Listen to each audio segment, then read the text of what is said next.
Hey, welcome everybody. How's it going? Those of you I recognize and remember.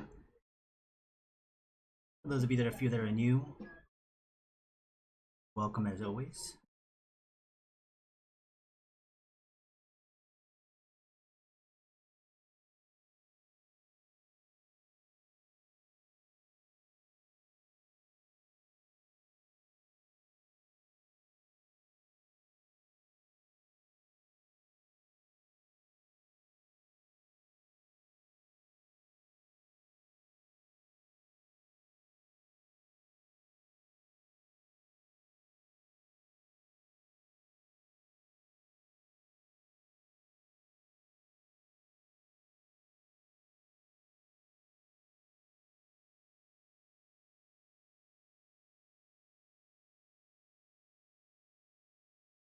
Yeah, a little bit of a shift in time as when we're starting up right now. It's due to the fact that I actually have a lot of other work I gotta do for book stuff. So I was thinking instead of doing the book stuff now, I'll save that till later tonight and just jump on the stream for a little bit instead of doing the stream later at night. However, it does benefit some people when I go much later, especially if you're international.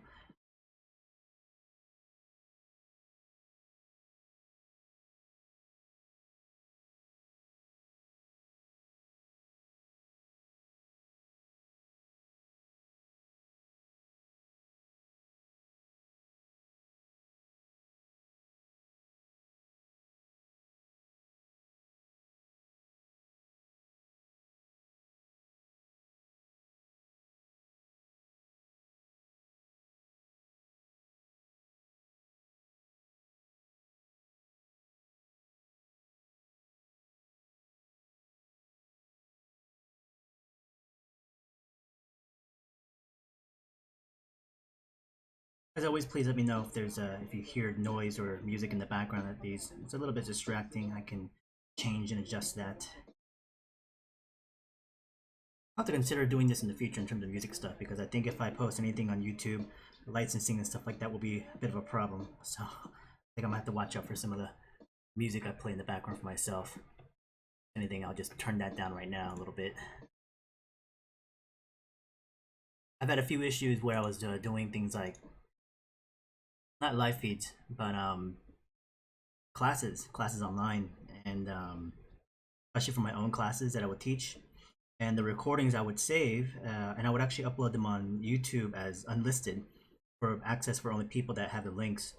Problem was YouTube still has licensing, so sometimes I would play videos or things like that just to review, just to also show examples of through lecture, and it would catch those parts. So really be aware of that.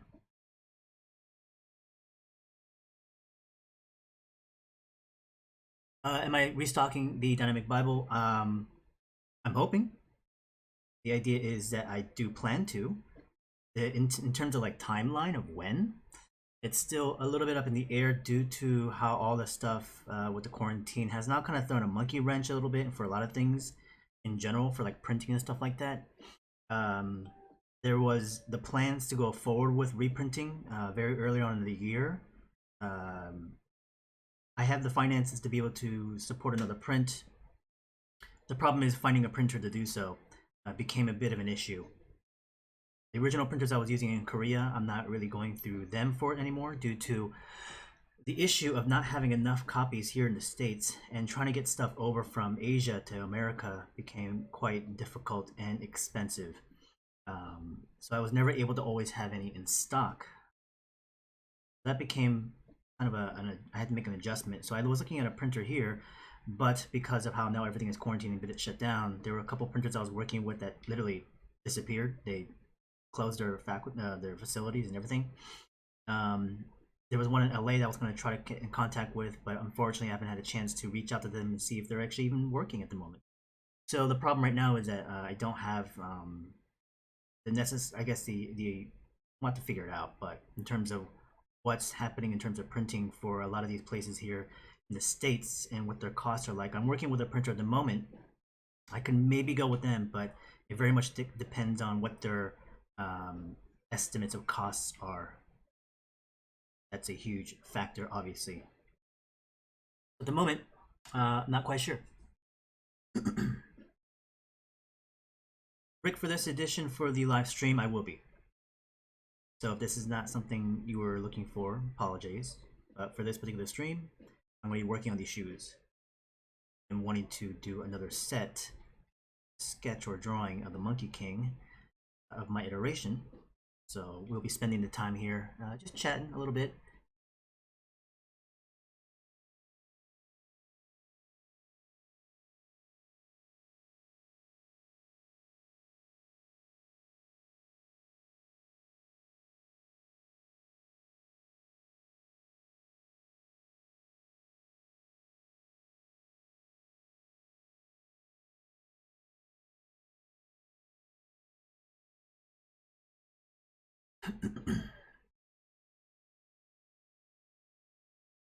But of course, as always, for anybody that is here first time or joining, you are welcome to have queries, questions, comments, thoughts,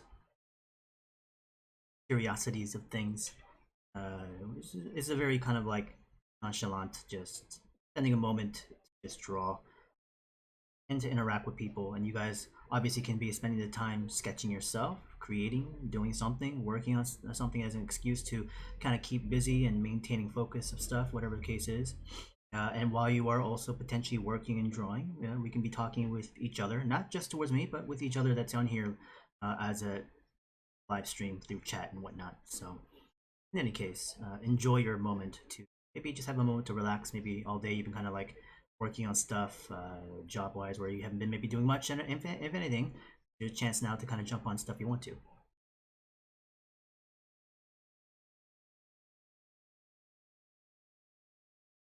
So selling my own merchandise, are you talking about things like shirts and whatever the case is? I have. Books have been the main things I've been doing, but I have considered making shirts and stuff, and I have a whole series of stickers and everything like that. But a lot of the merchandise I sell is mostly at shows that I'm usually a part of, and I'm sure you guys, for those of you that are, a part of the art community that's really into it and things like that, or really like conventions and shows, know that Comic-Con is canceled. Things like Lightbox here in Pasadena is going to be canceled as well too. So unfortunately, this particular year, there's no opportunities for people to get a hold of artists, content, unless they go online and look for their stuff online, which they plan to do so for things like Lightbox and whatnot. But it just won't really be the same because you're not there. But you'll still have a chance to potentially interact with people soon. So I'm planning to obviously, work with Lightbox online if I can, whatever the degree that is. The next online event that I'll be, well, the first one that I'll be a part of will be for the IFCC art event that typically would happen in Croatia, which I was supposed to travel for, but will this year be online. And there'll be a huge assortment of artists, list of people that are doing talks and whatnot. And yes, it's a ticketed kind of thing, so you do have to obviously spend a bit of money to get access to it. But like any event, it is essentially the same kind of system. Been teaching myself how to draw since last fall. Okay, first step, awesome. A fun and difficult journey, as always. Your various interviews and personal uploads have been very helpful, so I'm glad to see that you've been able to begin sketching and drawing. The best thing you can do is don't worry so much about what techniques or books or methods or classes can I take, but more in the sense of the big picture. Why are you doing it in the first place? What makes you want to pick up a pencil or pen or sculpture tool or program online or anything to just start creating And so if you're able to somehow have a mental idea or a mindset as to why you're in it in the first place, that will hopefully maintain the drive, and then of course the fun factor, which is what you're stating. It's fun. It's difficult, but it's something you really enjoy. So because you enjoy it so much, you're willing to invest the time. And I think once you really get a handle and a hold of why, then you can look for then how. So what are the things I could do to maybe start to find a better approach, approach towards understanding and figuring things out to help retain memory or to help build certain skill sets within the physical, but then also the mental. Physical being like controlling of the tools, mental being in terms of how would you think about stuff. So that's where it starts for most people, if anything else. So I think if you're able to kind of meditate on that a little bit, and again, it's easy for us to just say it's just something I do for guys. It's fun, and it's simple as that. You just start right there, but hold on to it as much as you can. In any case, all you can really do at this point is just stick with it as long as possible. Dedication, discipline being built up, hopefully through your own personal endeavors and drive, will take hold, and that will be the thing that will carry you through some of those difficult moments of growth and transitions of you trying to understand what it is you're even trying to do. As most people, again, like I said, with any skill set, have to transition. Loopy, am I a sneakerhead? I mean, to a degree. I like design in general, and design, applied towards things like fashion, to entertainment design, for storytelling, or industrial design, architectural design. I like design philosophies. So when it incorporates things like trends, cultures, stories, whatever the case is, yeah, absolutely, I'm a huge fan of that part of it. And sneakers obviously is an aspect of it within either sports or hip hop or whatever the case is. So yeah, I like that aspect for sure. And of course, doing art centric things that relate to what I like to go for, and how they can tie together like this makes it a lot of fun.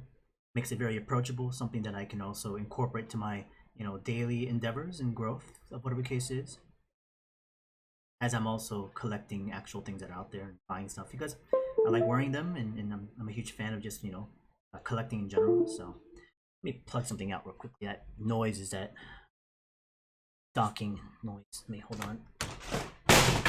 Oops, sorry, fell on the ground.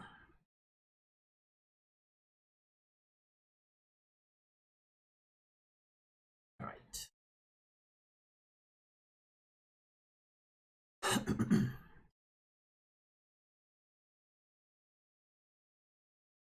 Tana asks, how can I get better on values? Well, I think studying things like still life and setting up your own light sources are your best places to begin. So if you have things like simplistic objects, vases, household items, digital tools, anything that you can draw from observation of stuff around you, setting up a table, having a single light source, around where you can control it. You can buy light systems online very easily, and then just have single light directions where you can analyze and see it in person. Now, of course, you could say, well, I want to just look at photographs. You can, but I think having to actually look at things in person and to be able to get closer, further away, control your own lighting, or what direction you want to go for, and using certain tools, pencils, ballpoint, whatever the case is, to essentially draw what you see is the idea behind, in terms of getting a better sense of rendering. But for value, I think just analyzing and observing real stuff is your best bet. How do you recover from burnout? Doing the stuff that I'm doing right now. This is not related to anything I gotta do actually. It's like real work or things I gotta do for my own personal, projects or whatever the case is. This sneaker thing I'm doing is just fun. It's just personal for me. There's no reason why I have to do this, but I want to. So I could be sitting here and working on my book, and and I should, in terms of things that I need to be doing to get things done. This book I got to work on for the next Dynamic Bible has to be done by Friday. So I got to get to that as much as I can. Now you might think, okay, but well, here, as Rick is saying, breaks unfortunately don't really help you too much. I'm assuming you're talking about, okay, so it's just in context of the question of like decreasing quality throughout the day. The longer you draw in the day, the worse your art seems to get. But we can also link this question towards the idea of burnouts, because in the sense of a burnout, you can try the same thing. You can push through it, right? But maybe your burnout is hitting you so hard that eventually your work just continues to decrease in quality, but not within your work, but also your mental capabilities of just being focused and maintaining a drive to stick with it. So burnout, of course, is not is kind of the inability, and not only just the focus, but of the interest of it. You're just not interested anymore. You're tired, physically, mentally, whatever the case is. Um, so there's a couple of relatable factors there at that point. So what do you do in those situations? And you can say, okay, I'm going to take a break. I just need a day off. I need a week off or something like that. And to be honest with you, I don't think that's really going to help anyone for anyone. Mainly because if you take a break and you go away from stuff like this, the things that you've been building fundamentally or muscle memory wise, drawing wise, things that you just gain through experience of doing it continues to then decrease. You'll lose control of it to some degree because you haven't put the practice in. If anything else, every skill set requires some sort of daily regimental practice. And if you stop, what happens? Oh, I feel rusty. Or I'm not really quite sure how it feels again. Or I'm not really, I feel a little bit hesitant even just to start up. Your expectation starts to build and grow. So in that sense, waiting and stopping is not really going to help you a lot of the times. So what will help you then? I think getting your mind to be pushed, or at least not really pushed, but definitely focused and pushed in a different direction that goes away from this day-to-day, very kind of stressful, draining activity, which could be, especially when it's very academic, to get away from something like that and go back to things of your actual interests. Because even though you might be burnt out, doesn't mean that you can't have interest in things. So hopefully what you can do then is somehow strike a little bit more of that hunger and energy and drive based on the things that you can then center on differently from interests of things. So when you're drawing, okay, you can say that, but I'm drawing stuff that I'm liking. Okay, that's fine. And we can say that, well, because of that, and still, because I'm sitting there day upon day drawing, I'm eventually burning out. You might have to then alter, the things that you're trying to approach on subject matter wise. Maybe it's a change within materials.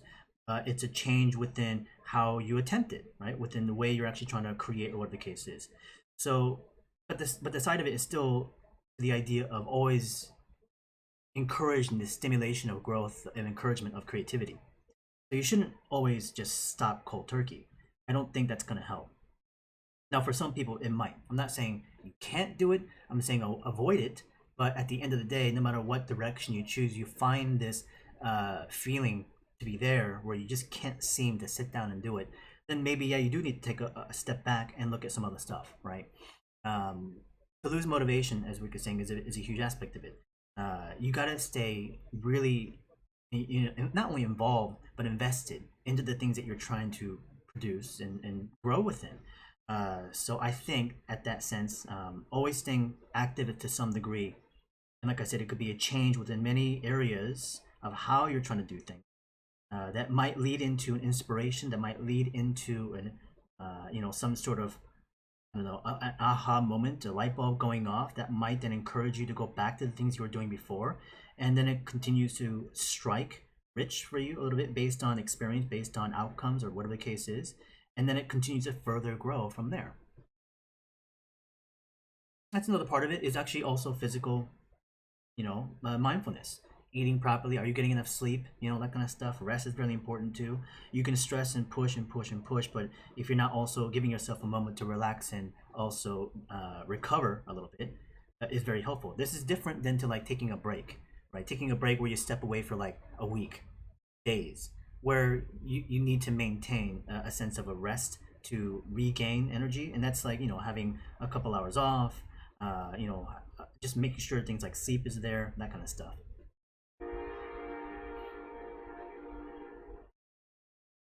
So right there, as I'm saying, you lost motivation to stop drawing for a year. Year will completely kill it. Yeah, you basically have to learn everything again. So even though you might remember some aspects of what you were going for, that actual physical action, the connection to your brain down to your hand is gone. So you have to now start over again, essentially.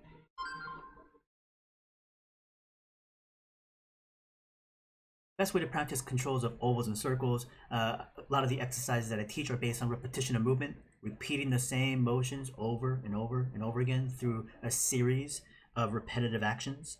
So that can be done through many forms of exercise. The one that I teach, is one aspect of it, but you can understand how you can maybe even do your own versions of it using whatever tool. Typically, I ask for people to use pen to commit to the drawing. Obviously, if you draw with a pen, if you make a mistake, you'll see it.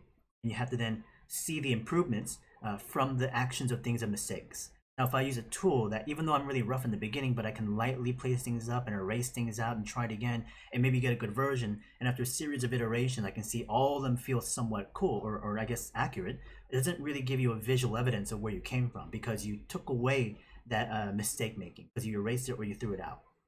Or you were approaching it with a different mindset. Where with a pen, you'll need to commit and produce something that might be sometimes nice, in most cases, not so much. But you need to be able to see it. But that's just how I approach the classes that I teach. Case.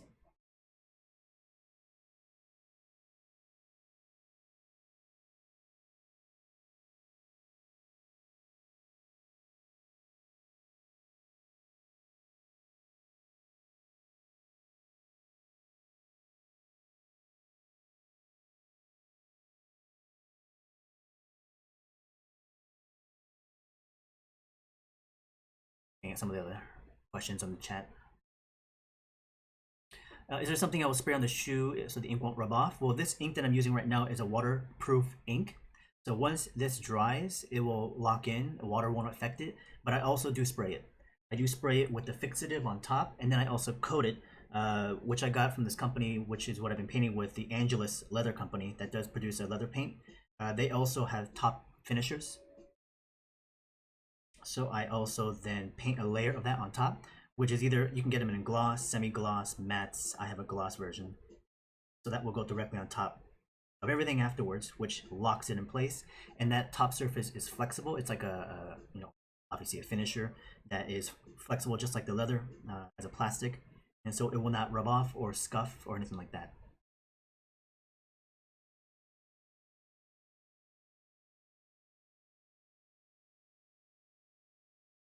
What's a good beginner fountain pen? I would suggest the Lamy's Lamy fountain pen, which is the one I usually kind of tout due to their low end cost, which is $30 or less, and they're good quality fountain pens that will last you forever if you take care of it. Which I still have mine from over 15 years ago.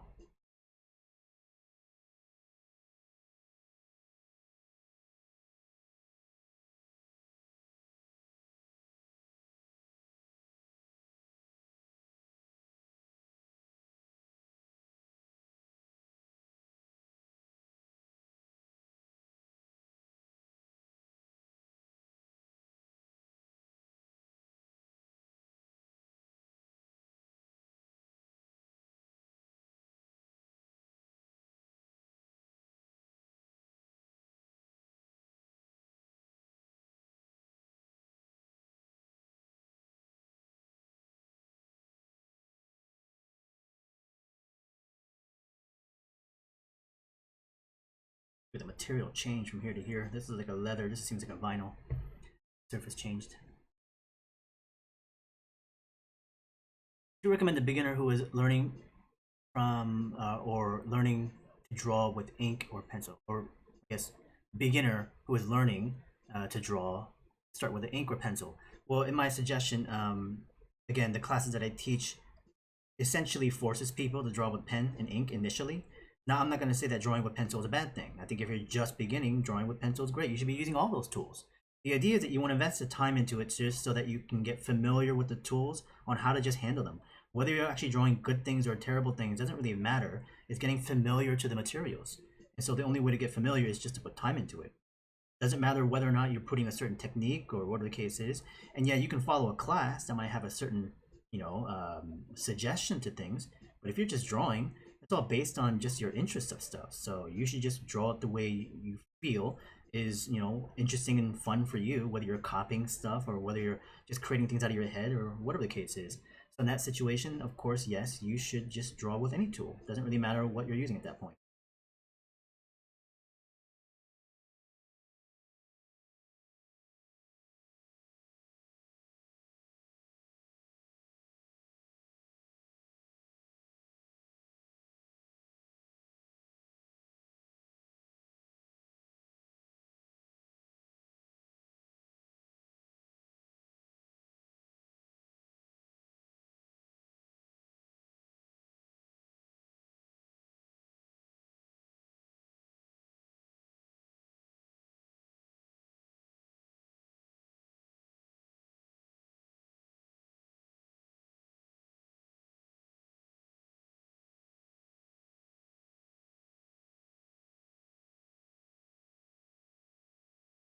Well, I could be drawing on top of that, but I think graphically it'll work a lot better because underneath all this stuff is where the details are going to go.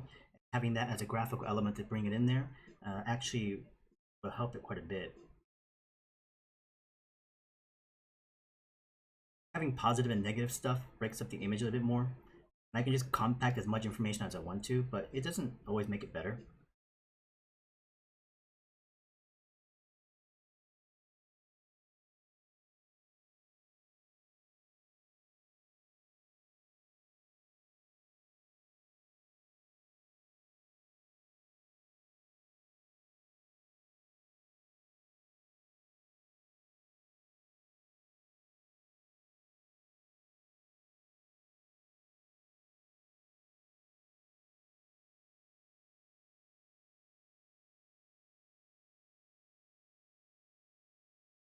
This is my take on the Monkey King, who's in my story of the Blacksmith comic. In this iteration of the Monkey King that I have right now, he's obviously done with his journey to the West. He's done his adventures and stuff like that. He still exists in the world, but now he's become drunk. So all he does all day is drink peach liquor. And in the story, the blacksmith eventually comes across the Monkey King because he's looking for his staff. That magical staff that he has in the stories that you'll see most times. And that staff has now been hidden and lost to the world, but the Monkey King still knows where it is. He doesn't need it anymore. So he planted it into the earth in somewhere location centuries ago. And now the character, the blacksmith, is looking for his weapon. And he then seeks the Monkey King to get information as to where it is. And he's encountered the Monkey King, noticing that now all he does is drink all day.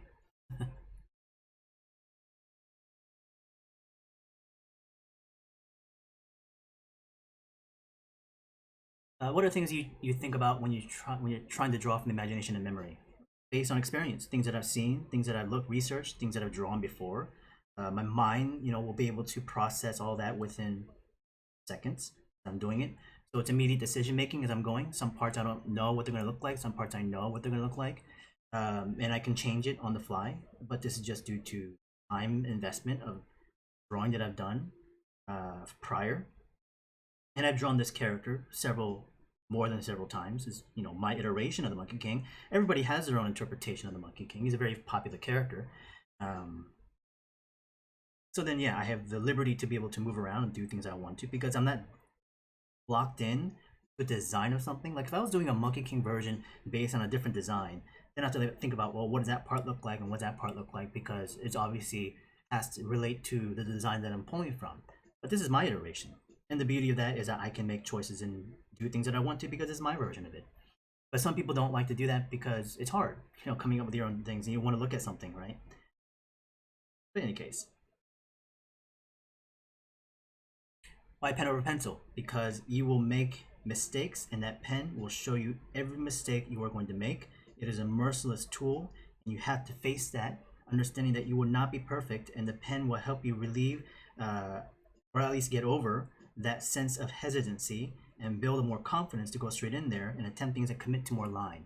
As you build confidence and control of your line and go back to things like pencils, ballpoints, you'll draw with those tools just as much more confidence of anything else, and do less of things like feathering and whatever the case is. That's the idea anyway.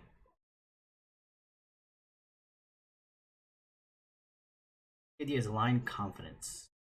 Confidence within decision making, confidence in the lines that you put down. Make a mistake, well, how do you get over it? Are you able to, somehow redo it again to make your process stronger? Are you able to somehow integrate your mistake to be a strength? Can you learn from it? Or are you going to sit there and feel down about it? Or always down about the way your lines look or about the way drawing approaches and feeling frustrated with things the way they're coming out because they're not clean enough? Then the line training will come into place, and hopefully you'll gain that sense of confidence with that investment of time. So how do you get over that fear then of making mistakes in ugly drawings? Because it doesn't matter. What you put on the piece of paper is nothing compared to what the experience that you're gaining from at that moment is. Because if you're able to gain that experience of doing it, and let's say you mess it up, well, you will either learn and you'll do it again, or you're able to process it and adjust to it as you continue with the drawing. And so whatever is produced over here, I am more interested in what's going on in my head. Because if I even did a good drawing, I can do it even better, right? If I did a terrible drawing, oh, I know I can do that one better. So the idea is the next drawing afterwards. How can I constantly improve it? So even these shoes, let's say I did a drawing, it's like, oh, I don't like it as much. Or maybe I did something that wasn't exactly what I wanted to go for, but it's still going well enough at this point in time. But what if I did get a drawing, it's like, oh, I messed up really terribly here. Would I feel terrible about it? Not really. I could probably find some way to correct it. Would I be able to somehow integrate it? Through experience, I would be. But let's say it's a complete throwaway. And like, well, shit, now what? You know, like, okay, well, I gotta learn from that. I mean, I gotta be able to just let it go. And I'm not gonna go in there trying to salvage something that doesn't work at all. So why wouldn't it work? Would it be because, you know, I did a bad line or something like this? The only reason why I think a drawing can end up becoming unsalvageable is because most likely things like your composition or things like proportion and things like, you know, certain accuracies are off. When it comes to line, there are ways to adjust that. When it comes to the shapes, there's some ways to adjust it. If your proportions are off in many things, it's really hard to adjust that kind of stuff. But in any case, you know, that's one of the reasons why that you might want to stop at that point and take note of it, practice on some things and thumbnail it and then go back into it again. But I think a lot of it has to make, again, it takes time to kind of build a sense of understanding a mindset. In the beginning, it's very difficult to do so. Of just saying, it's easy for me to say, oh, okay, you messed it up, move on, do it again. It's not always that easy. So I think for a lot of people, you have to kind of go through some of the earlier training and doing the sketching aspect of it. The classes are kind of like what I teach. Because in the sketches, if you mess up a sketch or a study, that's fine. Because you can always try it again. If you're doing a full illustration that's an actual piece you're going to sell as a marketable thing, it's a little bit different because you're not actually just studying stuff anymore. You're trying to make something to be a sellable piece. It's a product. So it has a different mentality at that point. But I think that's where you will learn a lot of the confidence boosting and also the ability to get over your mistake making is doing a lot more investment of the study-based drawing, sketching a lot, right? So then that understanding and the build up towards, you know, the things that we're talking about, if they're faced there through whatever you're practicing, it could be things like anatomy, things like perspective, things like general sketching or value or color composition. Those are all fundamental classes that you can take or things that you're learning on your own, is where you learn that, you know, negotiation of how to adjust to things, how to let go of certain parts. So that way, by the time you are then producing something that is of, you know, potential product or asset or things that you're creating to sell or apply to a game or something like that in the future of a job, you'll be able to, like I said, you know, work around those potential problems or mistakes that might face you further down the line. So that's kind of like the idea as to how I'm thinking.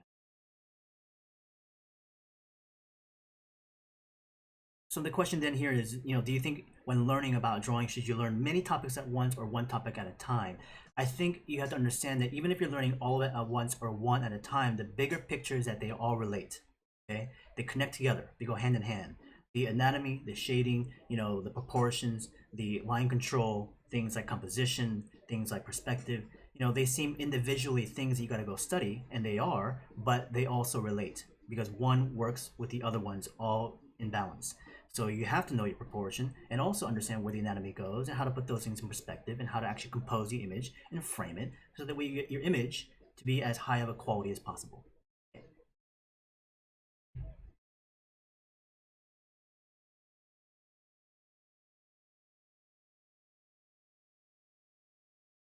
So then does it really matter if you start with a one or a bunch of them? I think just beginning, I would most likely, you know, start with, you know, a combination of a series of things. Like, should you only just do anatomy for the entirety of the time? I mean, you could, but the problem is this: is like once you then learn that one fundamental, and you're like, okay, I've done that now. I want to go to the next thing. Problem is because you're not actually tending to the older stuff, you forget about them. You lose your control or you lose quality within them. So then you feel like I have to go back and do that again, right? That's why you actually want to intertwine and rotate through all those fundamentals constantly. How do you feel about the overhand grip that most figure drawing classes teach you to use? Do you use it much in your drawing process personally? I will if scale changes. And that's if your scale of the piece of paper is large and you have to show more gesture and movement. So this is the overhand approach. I think it's very useful, highly helpful. But if I'm drawing something small like this, is this really going to help? Most likely not. So the reason why the overhand effect is really helpful is because of the size of the drawing. You're using large newsprint paper. If I'm using a sketchbook, I'm not going to draw that way because about the amount of movement you have and control over changes based on surface. But it's also based on the orientation of how your paper is set up. It's more vertical as you are drawing figures naturally in a class, right? Bigger pieces of paper, vertically set up, you have more movement. On a table with a sketchbook or on your lap or something like that, you don't really have the movement space to get that gesture using the overhand approach. I think it's very useful. But everything in terms of learning certain movements or actions is all about then context to what you're actually then doing, using certain materials, certain formats, dimensions, or what it is you're trying to accomplish.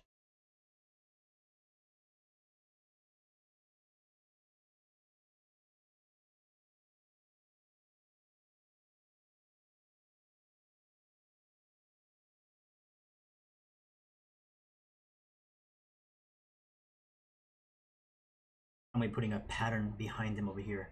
I wanted to put some bottles and stuff like that in his hand. Board bottles.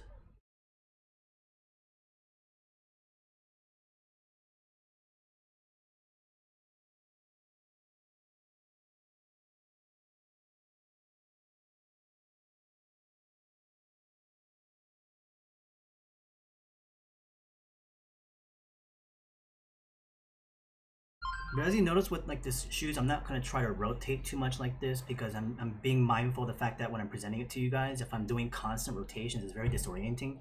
So for a lot of people that ask that one question, is like, do you rotate the sketchbook a lot as you're drawing? Is that I do quite a bit actually, but I'm also very comfortable just drawing straight on. And this is just where it comes from the action of it, where you do it so many times, you get very comfortable with certain ways of moving. So it's much like how the figure drawing question of the overhand effect of holding your tool, a lot of it is just very much based on the investment of time. And some people like that even approach of drawing and some people don't. And I'm pretty sure that even if you're drawing smaller scale, some people that were using the overhand effect could probably get some very good outcomes. But that's just based on, again, how much investment put into the actual action of it, right?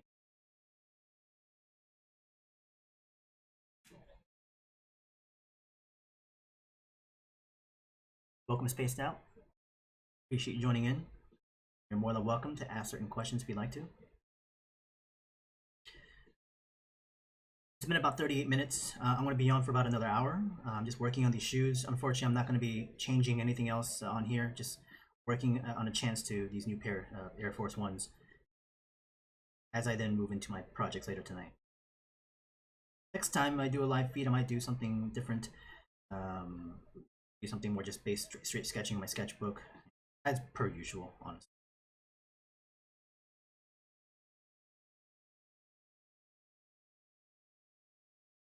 You know any artists that draw on manga or any reference about that stuff? I do. I've met a Japanese artist 2 years ago who's a manga artist, official. He's actually an older generation guy.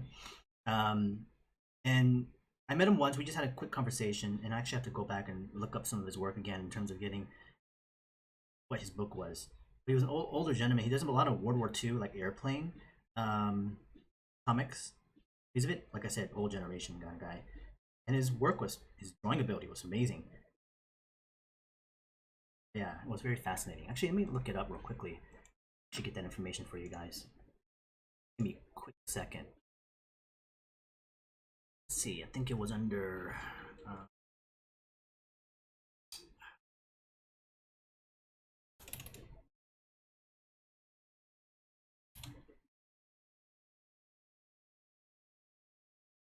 here it is. So his name was Seiho Takizawa. Type it in the chat.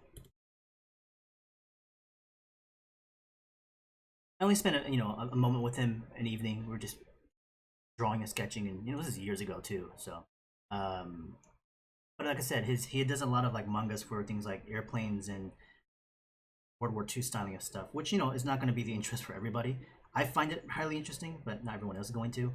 But anyways, I liked his work quite a bit.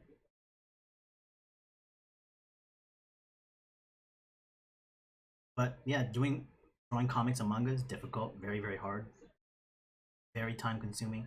Even my own comic itself was extremely tough to do. And I'm not, any sort of pro graphic novelist. And I've done my first book, but I don't consider myself a professional in that field. Just because I produced one book, I'm going to need a lot more experience to have any sort of real opinion about things once I put my time in.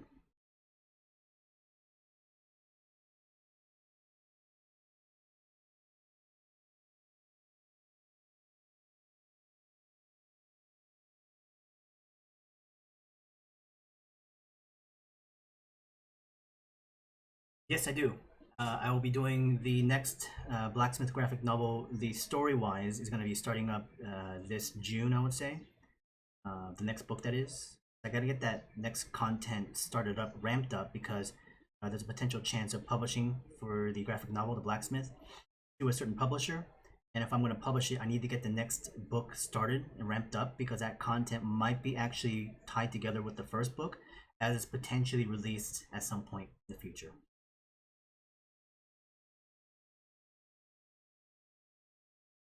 Yeah, very great with the Fireflies, for sure.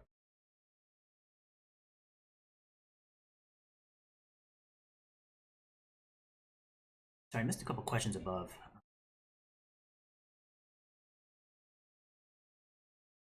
Ian asks, when drawing wheels for vehicles in perspective, I found that it is like a chicken and an egg problem, where I don't know if I should draw the square in perspective first or an ellipse first. And you can tell me how to make sure that the minor axis is perpendicular to the plane. So a lot of this is making sure that you start with the box initially, because you got to establish the perspective. So once you get the horizon line, you understand where your vanishing points are, especially in a 2-point perspective is where you apply the minor and the major axis. The minor axis will come from a certain vanishing point, and then the major axis will then be 90-degree angles to that minor. So the minor axis always originates from a certain vanishing point, depending on where your ellipse is faced. Did you finish watching 8 episodes of Last Dance yet? I actually did watch it online.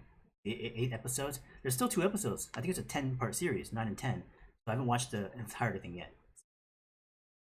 Do you think your writing skills and drawing skills compare in terms of quality? Absolutely not. Hell no, because I haven't put in the time of writing at all. And writing is incredibly difficult. I would never say that writing is something I'm going to pick up over just a couple of series of things that I do. I have friends that have been, working in concept art and art and stuff in general, and some of them moved over to more of writing. And for them, it's been it's a hard process, and they're super into it. And I see how hard it is, and they love it. But I can see, that it's not something you just pick up and play. And I understood this from the very beginning. That's why I was very afraid of the comic, of starting it, because I am not a writer. So how'd you gain the confidence to actually write your own graphic novel? I had a good idea. I think having an idea as to like what your world is about, what the story is, what the overall outcome is supposed to be, gives you then a proper direction. A lot of planning needs to be done, and of course I had people that were supporting me in terms of direction based on here. You should think about this or think about that. Not in terms of writing, but in terms of just support by saying go for it. But at the same time, it's I think just naturally who I am is that I'm going to start something, and for sure I'm going to start to finish it, even if it's not something that's going to be that great. And I knew it wasn't going to be the greatest thing in the world, but I obviously wanted to finish it because I committed to it. How long do I want to live? I don't want to live to my hundreds. I guarantee you this. Some people would say I want to live forever. It's like, would you really want to live forever? Hell no.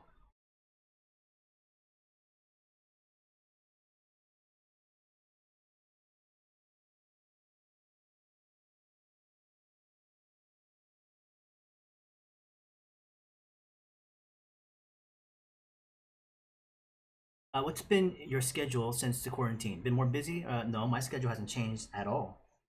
My schedule has been regular since the beginning of the year, which is tons of work of classes. I teach, at multiple platforms. My own classes began at the beginning of the year, so that made it incredibly busy. My next classes begin next week already. So next week I'll be teaching, starting from Wednesday, Thursday, Friday. I'm off from other schools, but most of my other classes will begin by next week. So I get incredibly busy by next week already. And I thought I'd been busy already, but I've been slightly off from other schools. But yeah, day to day, working all the time, working on my books, working on other books, other projects, whatever the case is. So tons of stuff.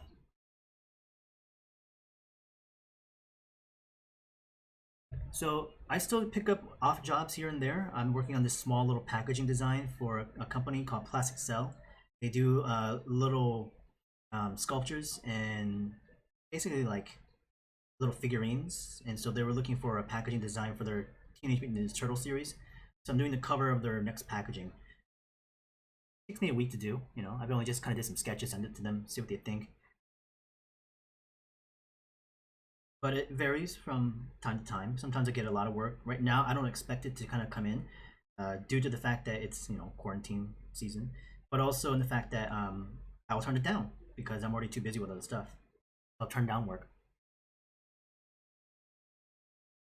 Is that this pen will not? It does smudge. So if it's wet right now and I put my hand on it, it'll smudge. So my hand is like on the you know, the midsole right here. So I'm actually not trying to touch the ink.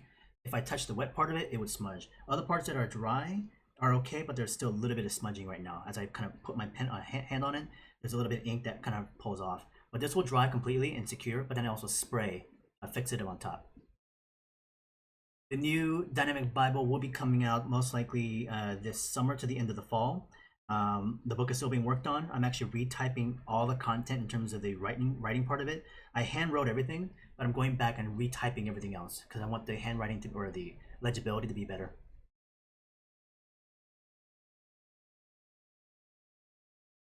Hey, what's up, Danny?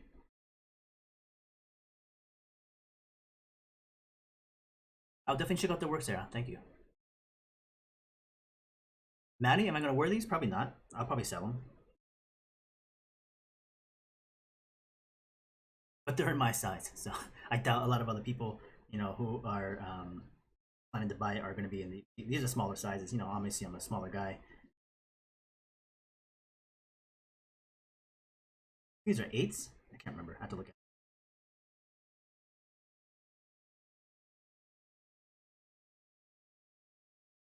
Classes are online right now. All the classes.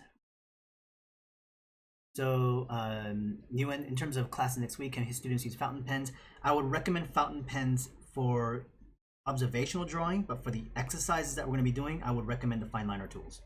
The fountain pen using certain line exercises are not going to be helpful. They'll cut into the paper and tear it up.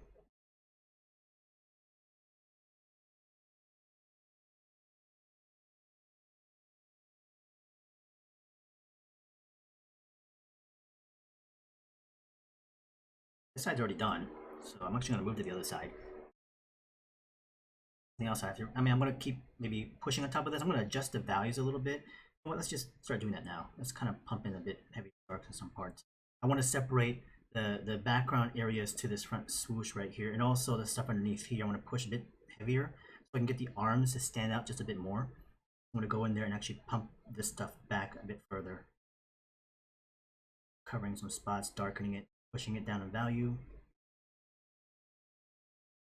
Not being afraid to let go of some of the details.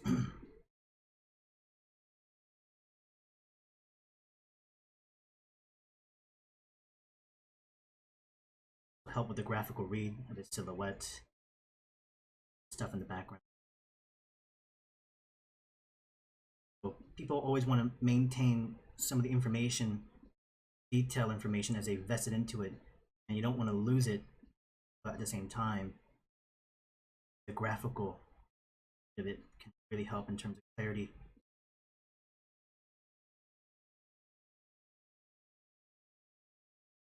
Group things together. Think about a general light source maybe coming from this direction. Shadows and cast shadows and form shadows will be over here.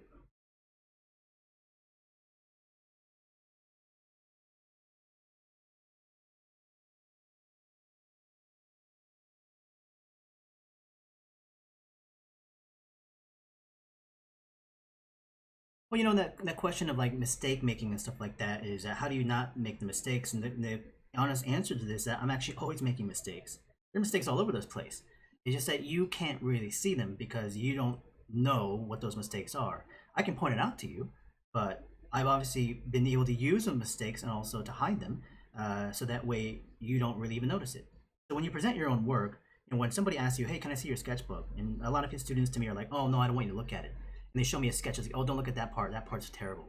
And so what do they go to? They go to the mistakes to make them feel better, thinking that if they point out the mistakes, it makes them understand.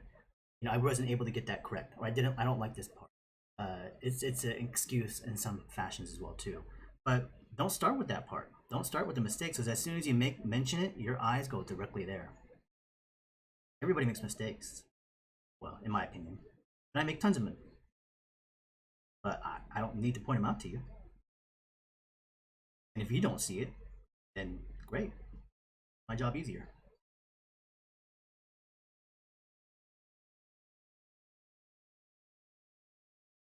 Do you also teach your figure drawing courses in pen? No, I don't. I'm not going to be doing acrylic on this. This is just line. The other pair of shoes that I did with the blacksmith were all painted with acrylic, leather acrylics. But this one, I wanted to make sure I kept the black and white version, a line work version.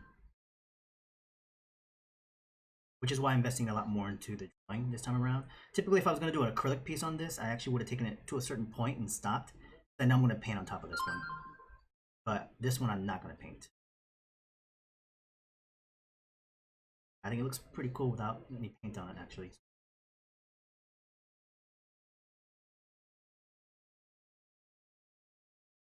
I also did wipe this down with alcohol in the beginning, just to kind of get rid of oils and residue on the surface. But yes, I will treat the surface a little bit before I draw on it. View. Happy little accidents, yeah. Did you reference the image? No. Any advice for a beginner that feels intimidated on drawing when seeing reference to learn? Well, you're trying to learn. So if you're trying to learn, you have to make mistakes. If you're intimidated by the beginning action of drawing because you're afraid of making mistakes, then how do I get over that? A lot of the times you can always do pre-warm-ups, sketches on pages that are not necessarily to a certain expectation or a goal set. It's just you putting lines on paper just to kind of see what you can get and also get warmed up to it. And you move into the actual drawings of things that you want to go for.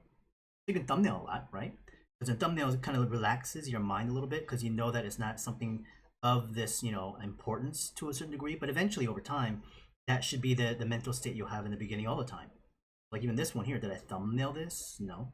Did I go in there trying to sketch what that was? No. And do I recommend it? Sure.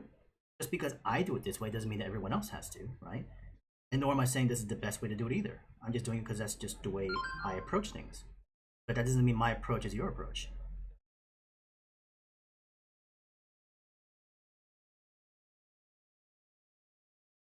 What matters is getting it done and being able to execute it to the level of quality that it needs to consistently. So how you do it honestly doesn't really matter.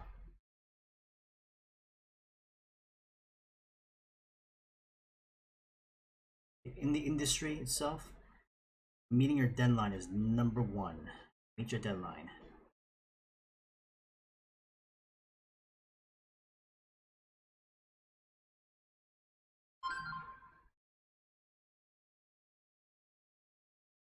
Yeah, I'm not really that fond of this section right here, the hand kind of bending this way.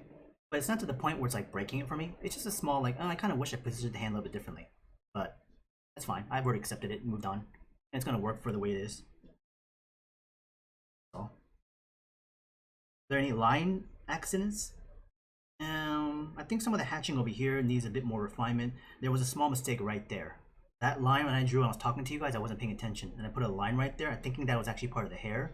And that wasn't. That's part of the actual headband. But then I just kept it because you probably didn't even notice it.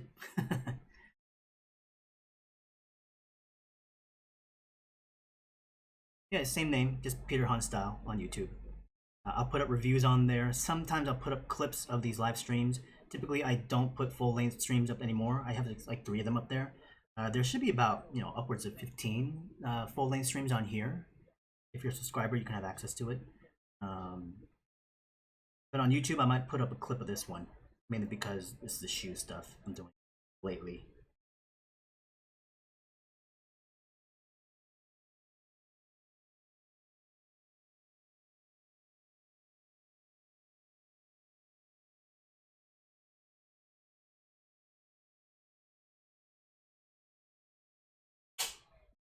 So thanks for the reminder, Crosshatch. The scholarship, quote unquote, free spot to the classes that I'm teaching, I have to actually start up by this weekend. The criteria is you submitting work, gotta apply for it, introduce who you are, what you're trying to do, and then from there, based on what you've been able to submit, who you are as an individual is an aspect of it. I know there are some people that don't have work or sketches or like just starting and beginning. I kind of want to know their situation, financial situation, current state of things, where you are, what you're trying to do. So of course, that's an aspect of it. So if somebody's in a certain situation where they're kind of hurting a little bit financially, looking for an opportunity, I would keep that into consideration. So most likely it'll be this coming weekend is when I'm going to have people start submitting some stuff before the classes begin next week.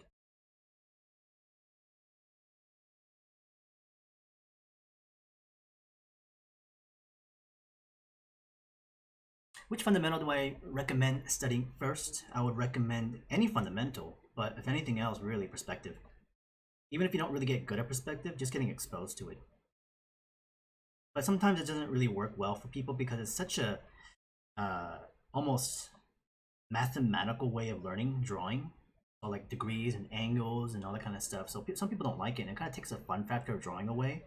So I think even just like drawing from life and drawing from observation can be a lot of fun. Even like human anatomy can take away a little bit of fun factor because it becomes so, and you're looking at things like bone structure and the anatomy, and it's very kind of scientific to a degree, which can be again very interesting for some people, but not for others. How do you like maintain fun, as you're drawing and be loose about things? So again, I think that's why my class was very kind of like attractive to a lot of people because it's a good way to just begin. And yes, having fundamentals really do help and take advantage of the class, but you can still walk in and get something out of it. So I've had people from all walks of life taking my classes. Last term, I had someone who was a doctor, and one person who was like a software engineer who just want to learn how to draw better. And they're not trying to be, artists professionally in terms of a career, but they want to use it for some other aspects of like communication, connecting to people, some format to integrate into their already based careers of things they're already focusing on. That's why they're taking it. If you just go to my art station, Peterhanstyle art station, you'll find links on there in terms of what classes are available or what classes are offered. Unfortunately, they're all sold out right now, but I'll be back again mid to late summer for another term. Favorite 80s movie is Conan the Barbarian. Let's see, so if someone is really good at manipulating form, they shouldn't really need your class, would they? At least not more than some other people. I don't know. I mean, how would they really know if they're really good or not? I guess somebody can tell them. You could say that to yourself, but I think going to find out and seeing how well you're able to apply that information and content is really the only way.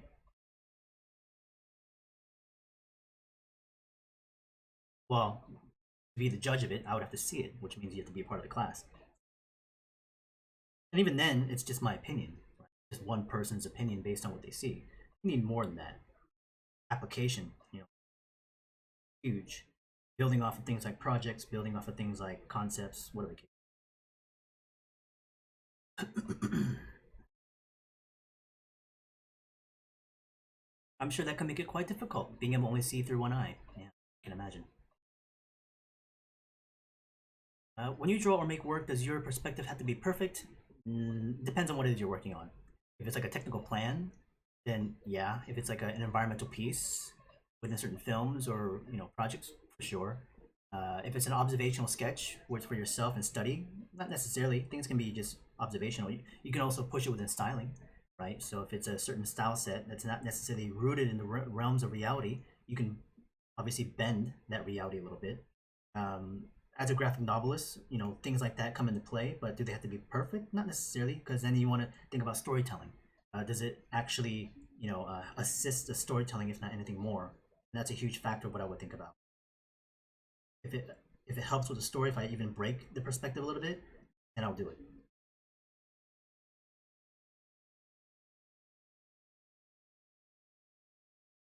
Well, wouldn't make sense if I taught anatomy. Unfortunately, I don't.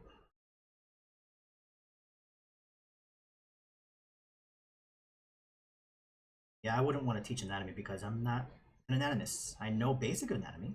I don't know anatomy to the level of some other instructors who have spent their entire lives on anatomy. I just know it enough to, you know, apply to my designs and illustrations. And I just went through school for it.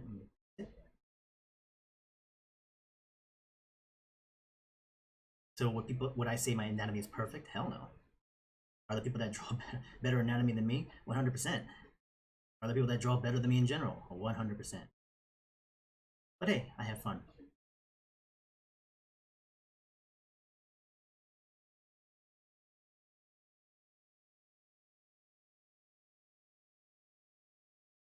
How to make drawing as a side job?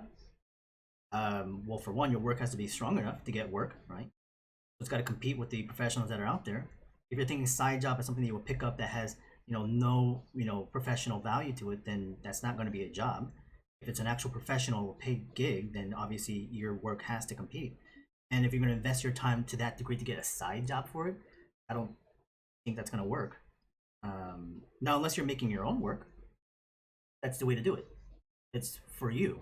You make your own stuff, right? It could be illustrations and, you know, stickers or shirts or whatever the case is, your interest, and you produce your own content. It's getting closer and closer on here on this side. I'm going to move on to the other side. I'm going to draw something else over here. I'm only going to do this one shoe for tonight. I'm going to work on the other shoe probably later on. And on the other shoe, I'm going to put up the pig character. A version of the pig character story.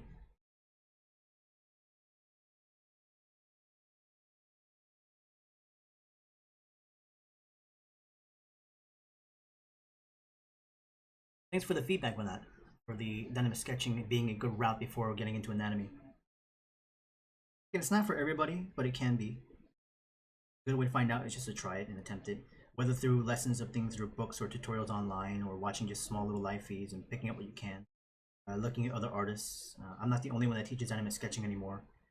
It's a really widely kind of available content nowadays. After I took it out of Art Center.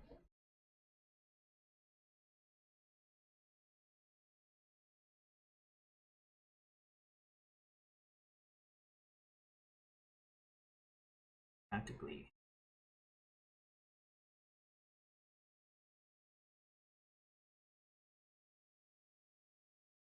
Too much, just a little bit on this back.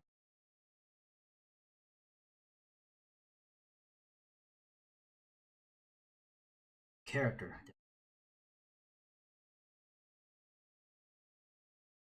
Sometimes I lose a slight focus as to what my general direction was. I was kind of nitpicking at it, but I really wanted to actually get more into the darker values. I felt like I wasn't really investing on too much, so you get a little bit tunnel vision. You lose track as to like what your goal was, and now I'm kind of like focused again. I'm gonna push these really hard.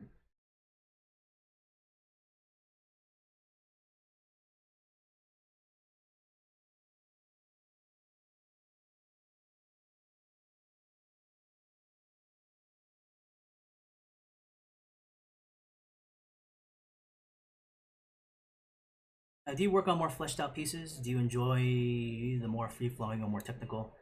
Again, depends on what I'm working on. If it's for a certain client, then obviously going to be a lot more fleshed out. Things like thumbnail process, showing them iterations, going back and changing things. For myself, obviously it's a lot more free flowing. Depends on who it's for. Shoe is not a commission, just for myself. Will I sell it? I'll attempt it. I don't know if anybody will buy it. Just due to the cost. It might not be affordable for most people. But my intention is not to make money off of this. So if it sells, great. If it doesn't, I'm just as happy. I'll keep it. I have no idea. I've only just started for the custom stuff.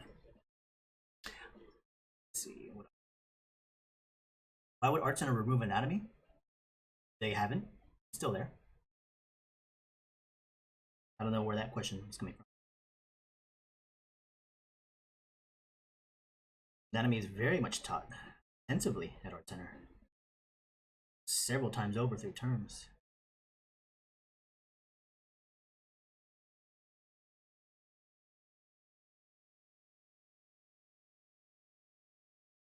All right, I think we are set this side of the shoe. I'm gonna put something on the top toe box a little bit later on. I'm gonna keep this open, keep all this open.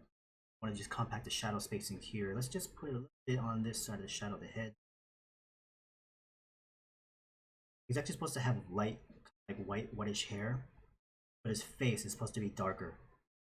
So local value wise, just to be dark.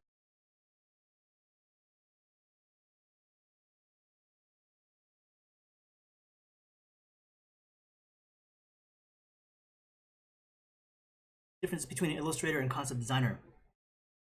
Well, concept designer is more of a problem solver. Not to say that illustrator is not, but the illustrator is usually creating a piece applied towards marketing, print, advertising, same as marketing kind of thing.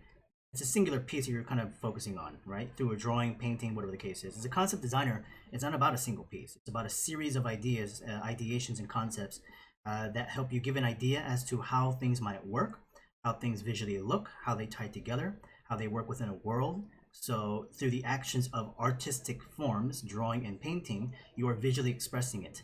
So both of them apply storytelling, both of them apply similar artist techniques, but the way you think is different.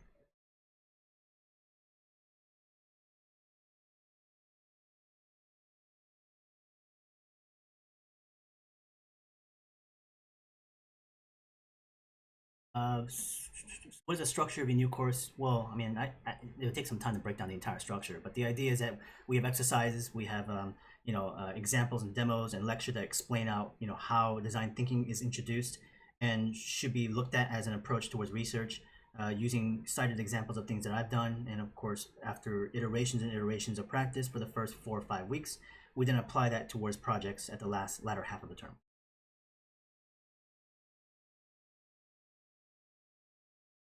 New book is coming great. I'm in the stage of slight editing and not editing, adjusting type and font, but the images are there. We're good here. I want to let this dry for just a second. I want to flip it over to the other side. eBay might be okay, but I sell it under my own storefronts for these shoes. This is also the Pigma FB made by Sakura. Kind of the go-to pen these days for me, on top of other fountain pens and whatnot. I think there was a question about why I don't use the Pentel brush pens anymore, and is that I do, but I only use them strictly for certain types of drawings, and that's the only reason why.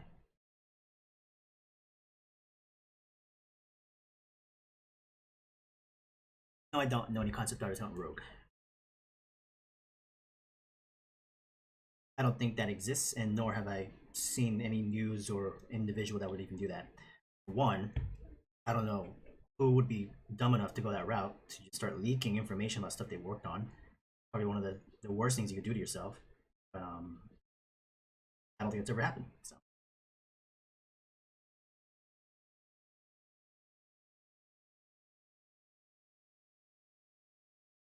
Do I have any other professions within art? Just teaching and creating my own content, and then also working on client work here and there. That's about it. I've done a lot of workshops, traveling around the world. I've done stuff, all around the world, Europe, parts of the U.S. for 3 to 4 years. I've been traveling extensively. This year, obviously, I didn't get to travel at all. I was supposed to go to many, many countries this year, but unfortunately, it didn't happen. And the traveling and the workshops really helps a lot in terms of being able to interact and talk and explain my thought processes and observations and opinions, which these are all just only opinions. Please understand that these aren't answers. I don't have the answers to anything. I'm not the smartest person in the world nor the most skilled individual. I just know what I know based on what I've gone through in the last 15, 20 years of my own experience of drawing and creating and working in the field.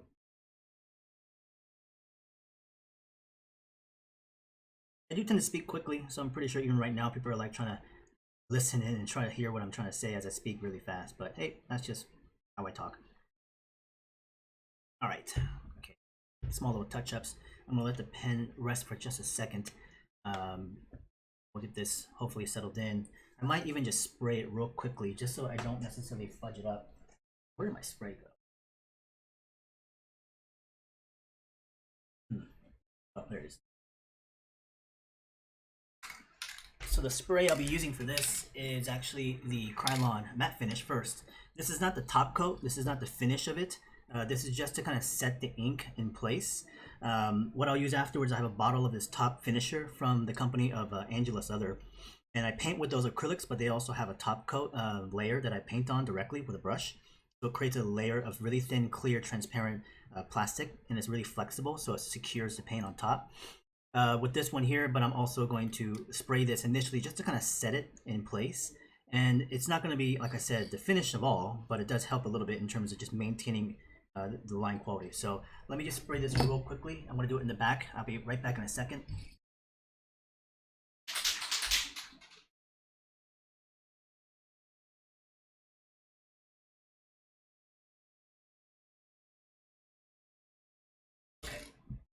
So sprayed that real fast. And this dries pretty quickly. I would say give it about 5-10 seconds. It should secure and set in. You can usually look at it under light and see if there's any wet spots. And it seems pretty good so far.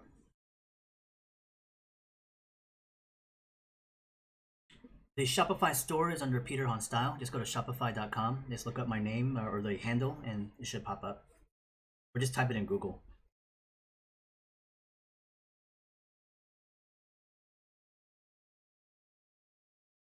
Yeah, my on Twitch, I have all that information, facts, links to things on there.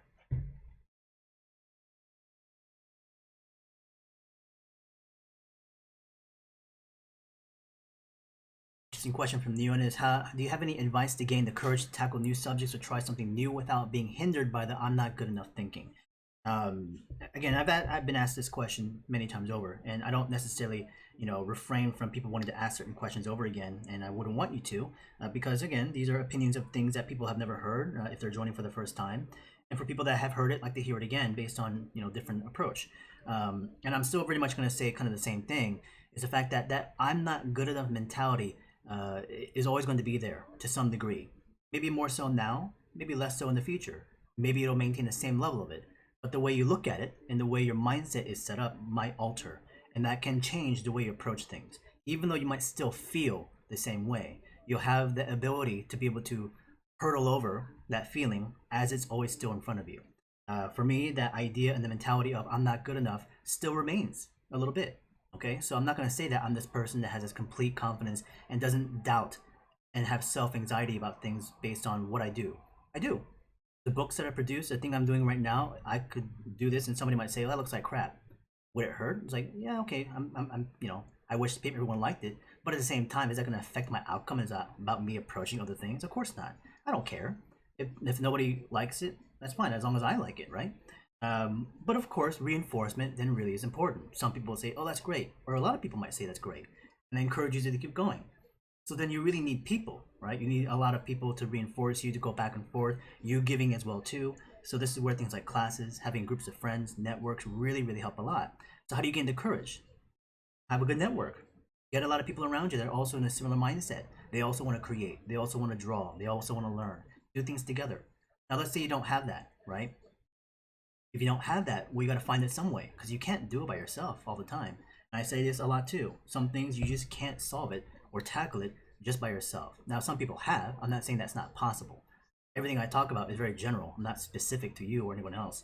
But the idea is that a lot of this stuff can be easier to approach on if you have that right mentality. And sometimes when you have the right groupings of people, it makes things move a lot more with ease. So that's the only thing I would say.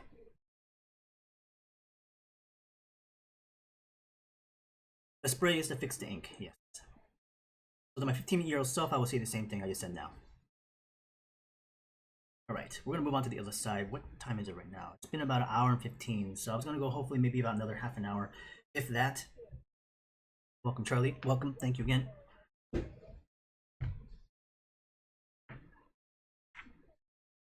The one thing that has never happened here on Twitch live streams while you guys are talking to me, which is why I'm surprised about. I haven't really wanted to talk about it, honestly. I'm not trying to put people on the spot. And I'll mention it now only because this question has come up quite a bit, and I talk a lot about it's about people, it's about working together, it's not by yourself. But then I never really mentioned this part, and I'll mention it now though. For those of you listening in, take it however you want to, and you can use it if you want. I don't know why anybody here hasn't shared their work. each other. Oh, hey, by the way, this is my Instagram. This is my social media. This is my website. This is my gallery of work. Check it out if you guys want to. No one's ever done this up to this point. And I don't really understand why. I can understand why people don't want to share it because they're maybe a little bit self-conscious. They don't want to show their work, or they don't want to interrupt, basically get into something that I'm working on right now and take it away from it. I can totally understand that, and you can ask for approval. It's like, hey, am I allowed to show stuff like my content? Would you mind if I just share the link? And right now, you probably can't. It's because I've actually blocked that, so I'm actually gonna take that away. It's etiquette, of course, to self-advertise something like this. Now, you don't have to put up a link in there. Now, you can put up a name, a handle, saying, hey, this is my handle, check it out if you want to. And you can also ask for approval. And to be honest with you, I would have no problems with that. Now, right now, actual links may not be a part of it. I'm not necessarily saying it's a promotional thing. I'm actually talking about more of a sense of networking to work together. By saying, hey, I'm an individual looking for groups to draw with. Is there any live feeds I can join? Here's some of my work. Do you think I can join some things? I can understand promotion about, oh, I'm trying to sell something is kind of looked down upon, but I understand generally, and most streamers don't want that. But I'm telling you, based on what I'm trying to do here, is that I want people to network. I want people to connect. So even if you were saying, here's my handle, obviously links right now can't be posted. I might change that real soon in the future. But if you wanted to, if you ask for it, saying, hey, do you mind if I share this? You have to understand that I would never say no. Now, if you're saying, can I sell something on here? Then I'd be like, well, no, take that somewhere else. If you're trying to say, I'm trying to network, I want to just connect to people that are here. Great, fine. Hey, I'm starting a Discord. Anybody want to join? Go for it. I'm doing a Google Hangouts. Anybody want to come draw for us this evening? Do it. If there's people here that know each other, obviously you can build your network from there, right? I don't know. I'm just putting that out there based on thought. I'm not saying that people have to or should be doing this. But the idea of like wanting to reach out on social media is really difficult, especially on like places like Instagram. Like if you know some people or see some people, you don't want to ask them a question because that same mentality kind of applies. The reason why I say this is because with that mentality in place, imagine how that you would work in the real world. Imagine if you're here thinking that same thing. Like, oh, I don't want to. No, streamers don't like it. If I'm posting my stuff up there, it's not like it feels like I'm promoting myself. It feels like I'm trying to take away from this thing. I understand again. But imagine if you also take that stigma and the mindset into the real world when you meet actual artists, right? Oh, I don't want to talk to them. I shouldn't be about me. I'm going to the show to talk to those people. I don't want to approach them because I'm afraid that whatever I say, they're not going to like it. Yes, share your Instagram. The link may not be there, but you can share your name if you want to. People may not look at it, but so what, right? If they look at it, great. If they don't, that's just the way it is. I'm just saying here's an opportunity. Like I said, the links you may not be able to post, but post up your handles, okay? Because I've kind of put an iPod on there where the links are crossed out, but your handle can be placed in. So type in like Instagram at whatever case is. You can do that. So if anybody wants to look at each other's work, hey, go for it. Why not? I'm going to be doing a drinking stag beetle here. The stag beetle was actually one of the little characters I made up as an icon as a part of the story. He's been popping up a lot, so I'm going to put him on this side.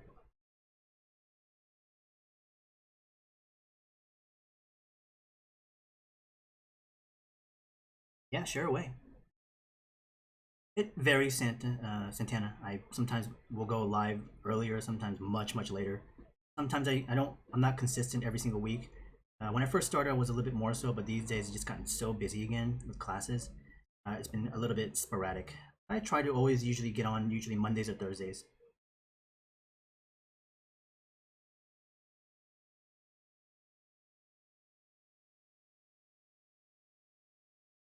No, you may not follow each other at all, but you might look at someone's work. Hey, these are a couple of different handles. I might go check them out. Let's see who's here. Let's see who's actually, posting right now. And you have to take the initiative to look. All right? And you can't just be like, well, I'm just sharing my content, only look at my stuff. You should also be doing vice versa, looking at other people's stuff. Networking. If this person has work and content that's similar in direction what I'm trying to do, I want to get to know this person. They're here, same like me, just asking questions and talking with each other. I want to reach out and see what they think. You're not looking for feedback. You're not looking for work. You're looking for a way to connect to people. Because right now, everyone's quarantined. You can't go anywhere. There's no live events. There's no big events. So what are you going to do? Are you just going to go on Instagram and do cold contact saying, hey, this is my work, follow me? No, but you can talk to each other here. hey, I'm from this country. I'm this age. You know, it's like I'm trying to draw and stuff like this. Anybody here else on the same boat? Maybe somebody will say, yeah. Maybe one person. That's all you need is one person.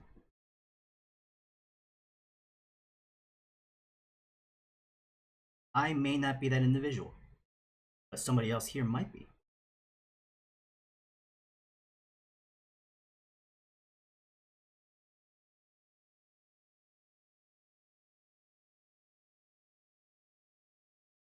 So if you're afraid to show your work right now, again, you're not going to be able to get over this if you go into the real world. If you go into the real world and you see some artists or groups of people that are drawing and having fun, it's like, oh, I want to join them. You're going to feel so hesitant. You're never going to want to do it because you're afraid. Learn how to speak about you. Learn how to talk about yourself. Find the strength within yourself as well, too.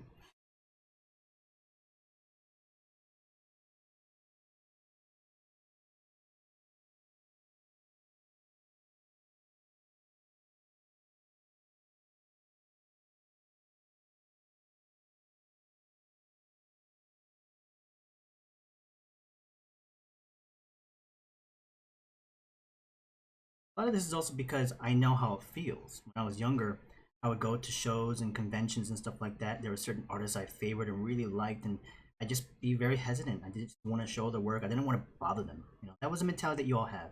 Oh, I see someone I really want to talk to. I don't want to bother them.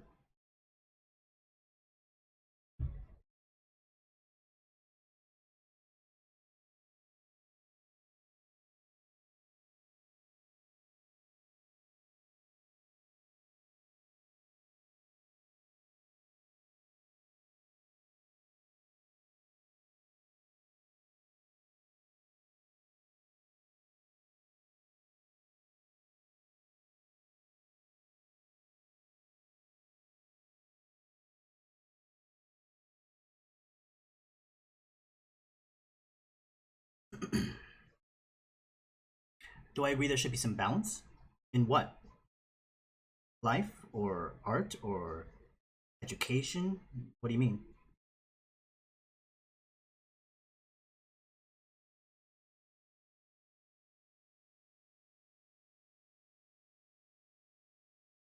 No, I haven't really thought about opening up a Discord. I don't know, maybe.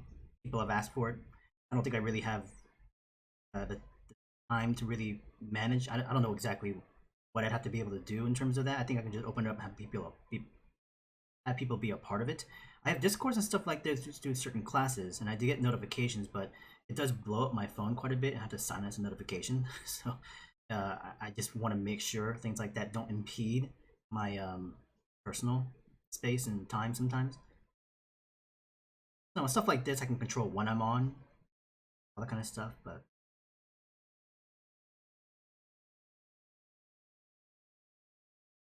oh, I'm pretty sure. I can understand. Still, here's an opportunity now. Do so or don't. Will I have a chance to look at people's Instagrams right now? Of course not. Right now, maybe not. But who knows? Anything, it's about being able to connect with each other. Just give a chance to say like, hey, I'm focusing on this and try, or whatever the case is.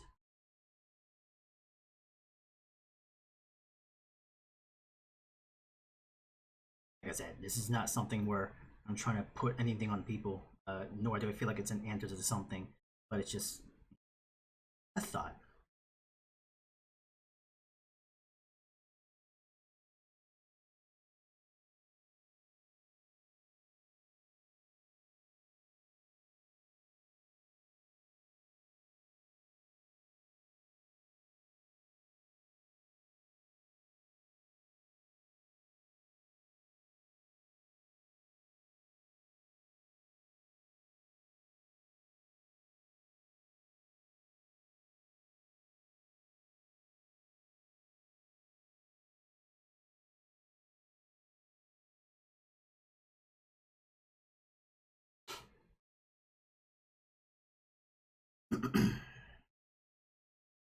And again, welcome whoever's joining for the first time. Countries all over the world use this time to be creative and work on your own stuff if you have a chance to.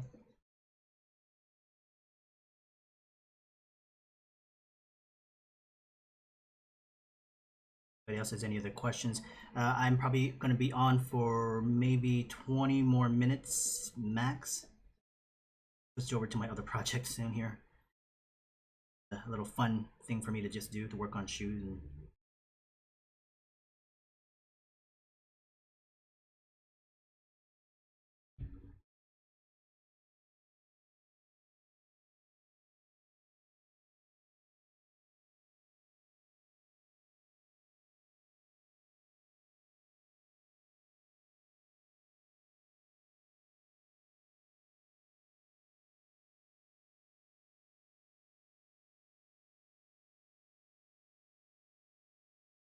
storyboards. It's a great field to get into right now. It's such a booming industry again because storyboards have changed in terms of how students and people look at them these days. You know, back in the day, of course, storyboarding's been around since, you know, the beginning of things like entertainment design as well too. Things like concept art and stuff like that, storyboard has remained from the start of cinematography and film. Advertising as well too, of course. But storyboarding has become even more popular because there are now a lot more artists who were storyboard artists that are taking more lead positions, things like directors and stuff like that. But they come from like a storyboarding background, so their ability to draw is still really strong. On top of that, they're starting to teach a lot more too. So you have a lot more industry leads teaching storyboarding as well. You start to get this influx of not only just within the evidence of where it applies, but then these, you know, individuals who have so much skill and experience also coming into the educational world too. So guys like, you know, for instance, a friend of mine named Brad Seacrest, who teaches his own online classes, is, you know, one of those factors. He's someone I talked to, you know, earlier in the year, trying to get information about how I should start my own classes as well. And it was to give me a little bit of insight as to how he began a couple of years ago and what he does with it. And it's really cool to kind of like, you know, have him explain that a little bit. He's definitely one of those people that have really kind of gotten that direction as well too. Yeah, Rat Seacrest is great.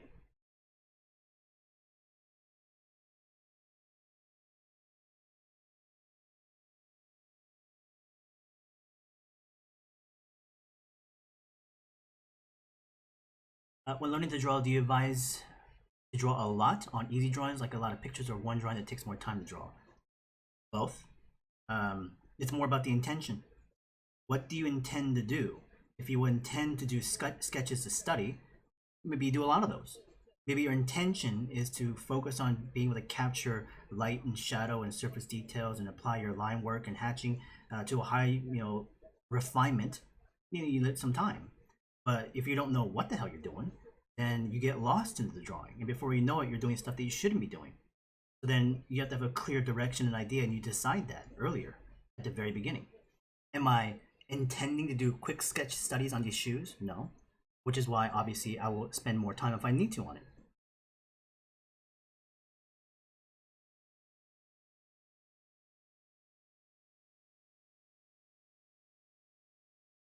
Do you have a favorite video game for its art?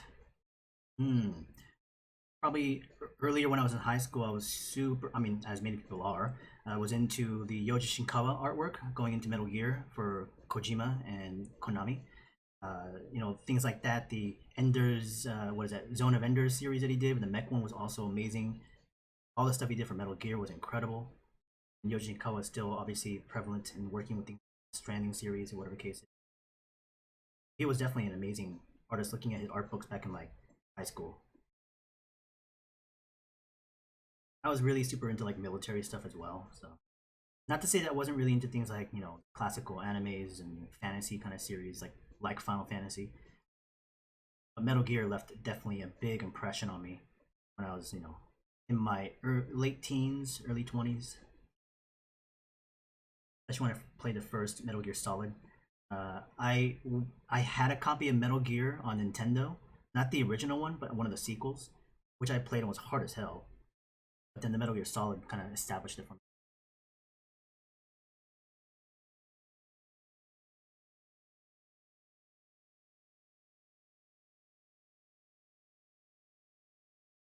Dark Souls, yeah, the artwork for that is quite stunning. I haven't really played the games at all. I've seen them. I've seen some videos on them. I've been curious about the world, but uh, these days I'm not really into like having games that are soul crushing, as Dark Souls might be for some, because I like to have a little bit more of a stress relieving moments of things. Not to say that it shouldn't be challenging, it should be engaging. I like more of story, and Dark Souls probably has a great story, but I know that it's also just really physically like demanding in terms of just like putting a lot of time into it to get really good at it. Much like first person shooters these days, I don't really play anymore because it's so fast. I can't keep up. I'm an old man now, so. But yeah, when I was in high school and stuff like that, I used to play quite a bit of first-person shooters, and I never really played online as much because again, I wasn't really competitive on that side. Um, it's a little bit of a toxic world. I kind of steer away from things like that, especially when you go online. I remember back in the days, like the early to mid 2000s, when things were transitioning online. Just the amount of just back and forth and really poisonous with each other brought a lot of anger out of people.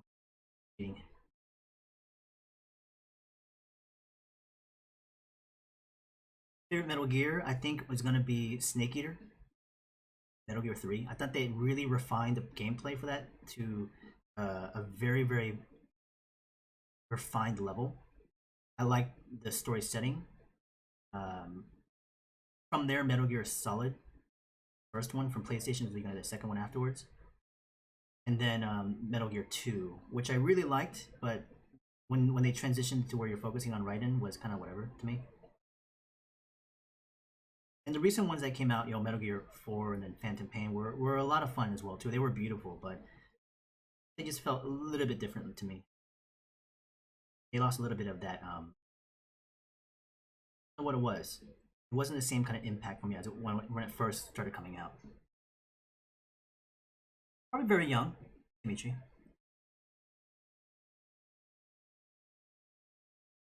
What am I doing when I'm not drawing? Drawing more. Playing video games too. I still play a lot of games. Not to the point where I'm like spending. Well, actually, with Final Fantasy, the remake, I actually beat that in maybe about a week and a half or so. I still spent some time on it. I actually put some time into the game. I thought it was very good. Changes were a little bit weird, but still good. I did download the Death Stranding because it was on sale. I started that one up. I downloaded the Batman series, the Arkham Knight, Arkham Asylum series. Never played those. I've always been interested in them because I thought they were. I've heard great things about the gameplay on it, but I don't really have the time to spend like hours and hours each day playing games. But the ones that pop out to me, I would definitely spend a bit of time on. I'm looking forward to the Ghosts of I can't remember the full Japanese title of it, but it's just the Feudal Japan one. That one looked really amazing. I put a massive amount of time in Red Dead Redemption 2. That's probably been one of my favorite games in the past couple of years.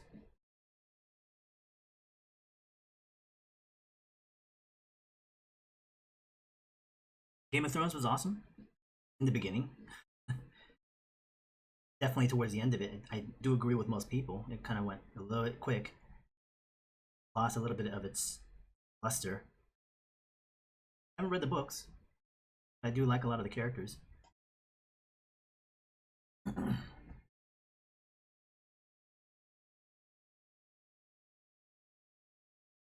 I am affiliated right now, so you can subscribe. Through subscription, you get access to all my other feeds, live feeds that I've done, which are highlighted in full length. There's a couple that are missing because back then I wasn't really paying attention, so some of them got lost into the ether. But there are others that are still quite active. I want to bring over the gourds, the alcohol gourds pattern. This beetle became kind of a staple within the world of the blacksmith. I always had this small little beetle carrying a cup of sake, always somewhere, and I put him in all of my illustrations, so that's why I'm putting him in here. For some reason, why people think they don't know why I'm drawing a beetle all of a sudden, because in the comic, my blacksmith comic, there is a beetle that walks around with a cup of sake, always drinking. So, it was just a humor thing for myself.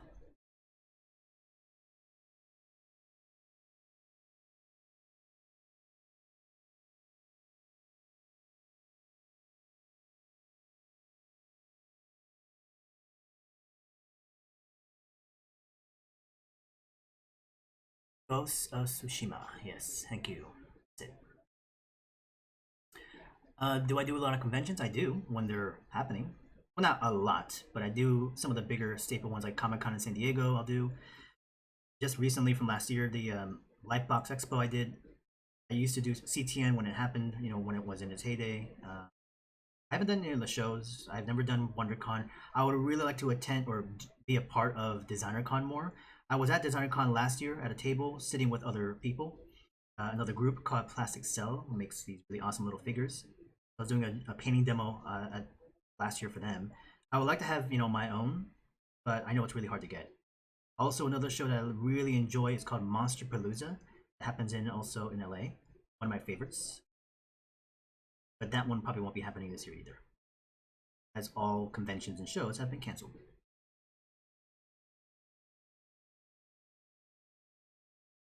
Kind of. He's just more of like a little random insect that has a cup of sake for some reason. It was just a random thing.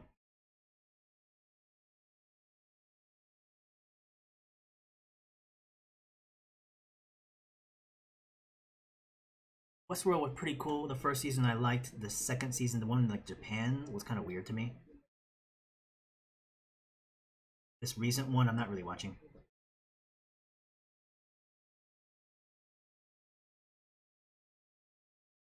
I find myself to be someone who have low endurance when drawing, and I feel tired after 30, 45 minutes of problem solving in my sketches or drawings.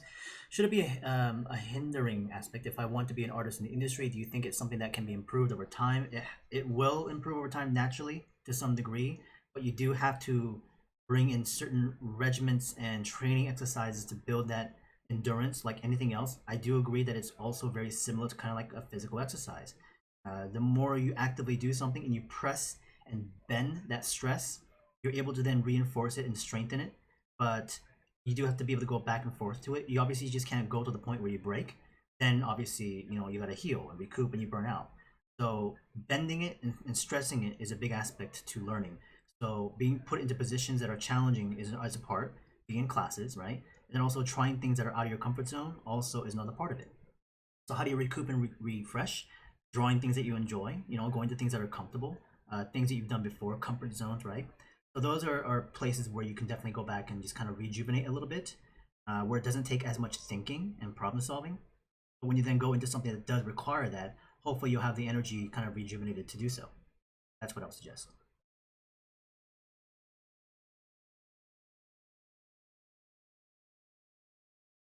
No, I never yelled at a student.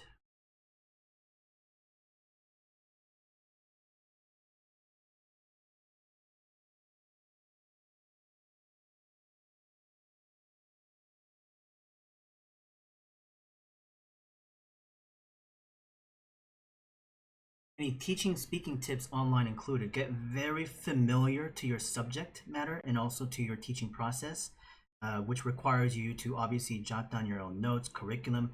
Then, of course, daily practice, which is you actually being physically there with the class. Also, knowing that the first time you're beginning teaching, you're going to suck at it. I wasn't very good either in the beginning.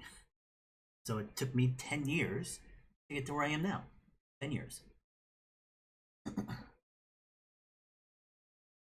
I have not been to Frankenstein's collectible show in the City of Industry. Being in the City of Industry, I'll look into it.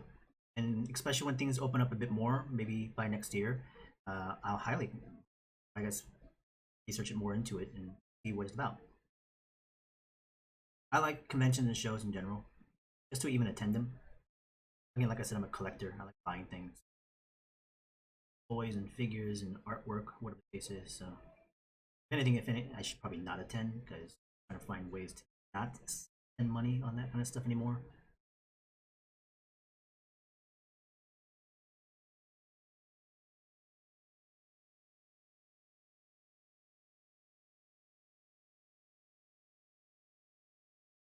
I'm sure a lot of you guys, even right now, are not all of you, but maybe some of you are spending a lot more money being in quarantine than you were out of it because you're stuck in your place and you get bored and you look at stuff and all of a sudden you're buying things. I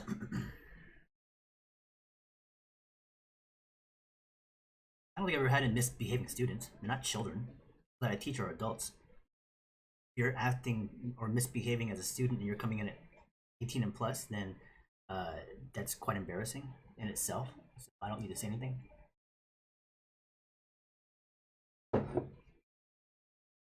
Are you more the type of learner that learns things here and there, or are you the type of focus fully on one straight route and move on to other things when you are good enough for that and you're ready to move on? No, I tend to actually jump around quite a bit here and there. Can I focus on a singular thing? I learn by doing. So yeah, but I very much have interest in many areas and fields. But you know what? Even backtracking a little bit, I think I'm also very center-minded on a singular focus many times, because once I latch onto something, it's hard for me to let it go. Even things like this, the shoe stuff that I'm doing right now. Like once I got a taste of it and I bit down on it slightly, I just couldn't stop. So I'm going to take this further and further to the point eventually where I feel like, okay, I think I've maximized, you know, my understanding of it up to this point, and it'll cycle back over again in the future. This happens to me in fluctuations. So I have a certain focus in something, right? It's like, oh, I really want to be able to like model build something, and I'll take it to a very, what I think of as a high degree. I'll spend hours and hours and hours doing it repeatedly, over and over. So like right now, I've done like what, 3 pairs of shoes. I probably will do another 2-3 pairs afterwards, and I'm super into it. I just can't stop thinking about it, and I have to like work on this stuff because that's all I can think about. On top of also the other things priority-wise I have to do.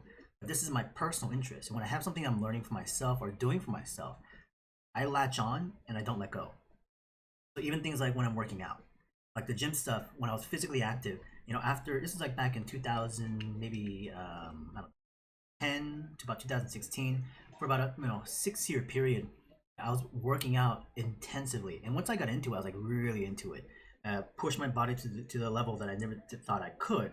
But when I'm in it, in that mind zone, the mindset, in the zone of it, I can't stop, and I take it to the point where I do much more than I thought I could, and then I'll kind of relax and do something else. And I still like working out a lot, but I definitely don't push as much as I used to. Granted, also I'm a little bit older than I was 2010. But back then, yeah, it's like, man, I pushed really, really hard. So that's also then, is that something that can be learned? I think so, to a degree, but I think a lot of this has to also totally be about you as an individual. No, it's not. It's not ripped, as Crosshatch is asking, nor really was it ever. But it wasn't about the visual; it was about the function of what I was able to not do at one time and then be able to do eventually. And this is also within art, where I would try something. It's like, I don't know exactly how to do this in ways I would want to control it. And that could not just be within drawing, but that could be things like stuff with shoes, or stuff like packaging, or stuff like I was really into like model building for a bit, really into model building. So I would just build these models and invest hours and hours and hours into it, and I would learn as much as I could, and that memory of it still is there. Then I can come back and pick it up anytime I want to. So the muscle memory kind of like retains. So I'm able to still consistently accomplish the things visually that I want to. But like I said, I think it has to do with then the individual a little bit, where some people can, really bite down and get stuck on that stuff really hard. But some people, I think, they tend to want to focus on, they have so much interest in many different things. So some people take, their time venturing out and trying different stuff. And the downside, of course, for some people, they feel like they don't really have a mastery in one thing. I'm not saying that has to be a mastery either. I don't. I'm just saying that I think that's the feeling that a lot of people get.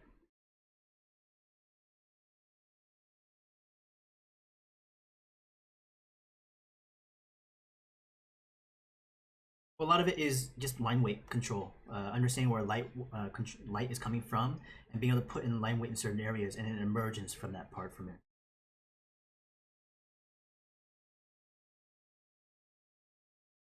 Line weight control is definitely its own lecture and conversation of its own. It's a subtle thing. It seems simple enough, but it's actually quite deep when it comes to line weight control,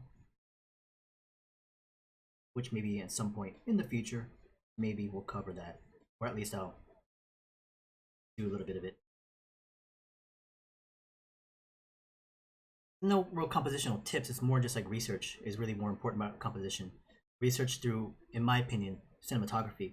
The more you study films, you get a lot of better understanding about composition, storytelling. what is composition in the first place? Do you know the meaning of it, right? If you don't, you should look it up. And for those of you that don't want to spend the time to research, basically composition is about how you frame the subjects. Where do you place them within the frame? Then it's all about balance. It's all about, you know, weight distribution and ratios and leading the eye in certain directions and being able to, you know, tell stories in certain ways. So if you don't research it enough, do it more. I watch a lot of films. Those things tend to pop out quite a bit. Rule of thirds is one action. Usually that's a very common one. People tend to kind of use those. Sometimes people avoid them because it's such, you know, an overly used compositional effect. And it's a good one. It's a standard that everyone should know. But again, cinematography then borrows heavily from photography, being that photography came first. And then cinematography with moving pictures, about how you set your camera from point A to point B as you edit, how you then flow from one shot to another.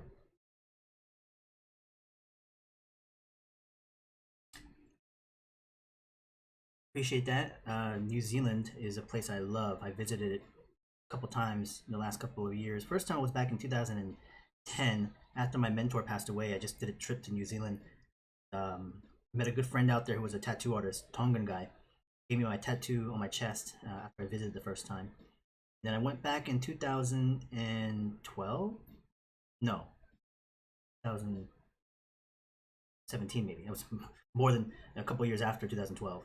But I went back after visiting Australia for a workshop. I love New Zealand.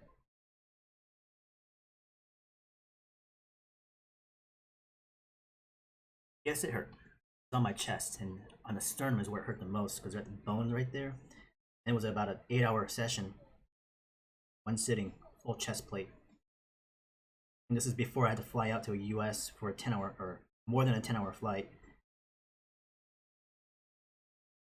It was quite painful.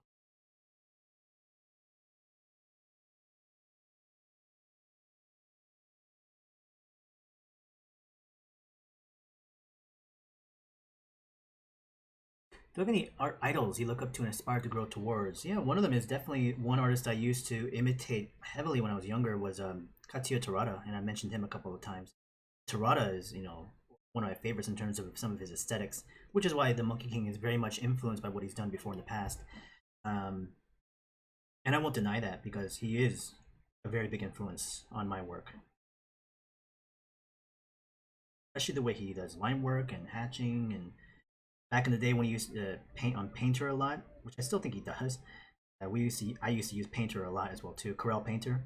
I would paint up my illustrations like very similar to the way he did it. I loved Terada's work, and to this day I still enjoy it quite a bit. And he's, you know, a super nice guy, and I've met on several occasions.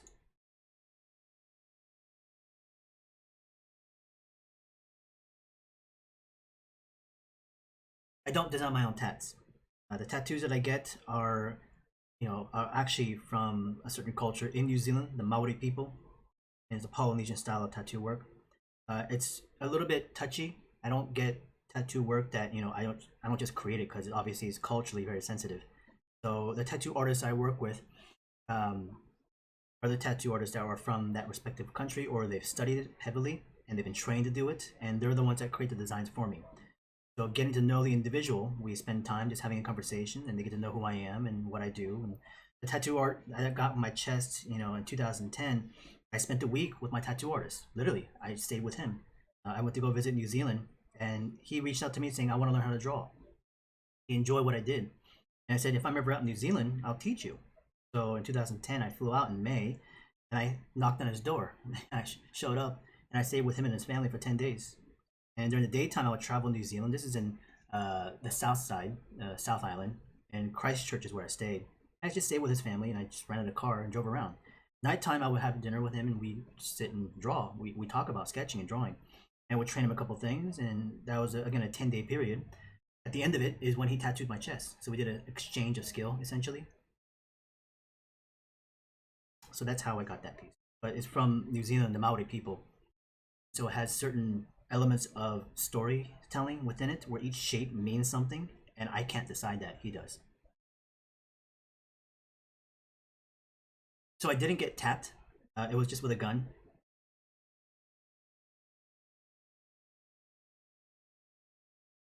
But yeah, I have not super extensive tattoo work, but mostly it's on the right hand side from sleeve up into my chest, around my shoulder, close to my neck. It creeps around my back.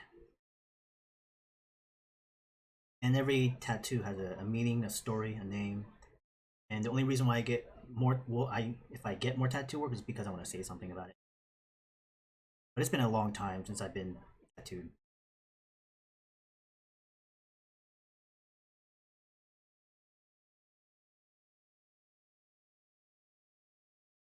A memorable adventure? Yeah, all my trips I would travel to different parts of the country or the world in the last even number of years have been great adventures, meeting great people and experiencing amazing things, seeing awesome stuff, visiting locations that are just stunning. If you don't travel, if you've never traveled, I think that's a big aspect of where you're missing out on life a little bit. And I know that sometimes people are like, "Oh, I can't afford it." I totally get that. But I think even within your own respective countries, where you can just do a road trip somewhere, even like where I am in LA, I can drive outside of LA an hour or a couple hours in any direction. You'll find some amazing stuff. So to say that you don't have the chance to get out and experience the world in some fashion is not an excuse. But getting out there is really quite important. It really helps you open up your eyes about people, about cultures, to be respectful, also to embrace people who would tend to be a lot more um, segregated, or at least how they view race and stuff like that, are the ones that don't travel. They don't get out there. They don't know what the world is like, and they get stuck into their own place because all they have is fear. Greatest stuff.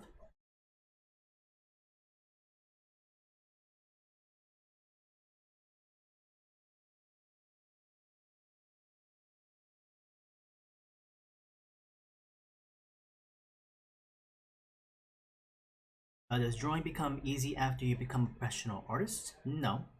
If anything, you're supposed to be learning more as you become a professional artist. You learn at a certain point when you're at school and you become competitive.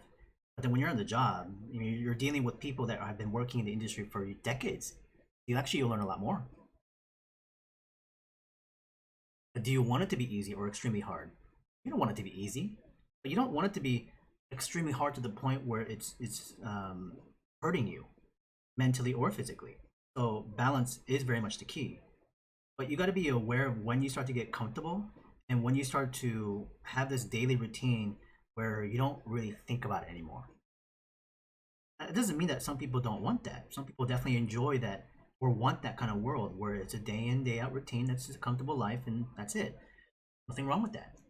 But I think, especially as artists who are continuing to always look for challenges and growth, you should always look for some way to put yourself in that position. Look at CGMA, the online courses there for online painting. Yeah, Inoue is awesome. Takehiko's stuff for Vagabond, huge fan of his. Huge fan. I would love to see him draw live. I know he does stuff on, not streams, but like videos. I think I've seen a couple of videos where he would do stuff like that. No, I'm thinking of Shinkawa. But Inoue definitely does amazing work. His Vagabond series is definitely stunning. His sense of movement, composition, and camera work in his graphic novels are crazy good. Crazy good.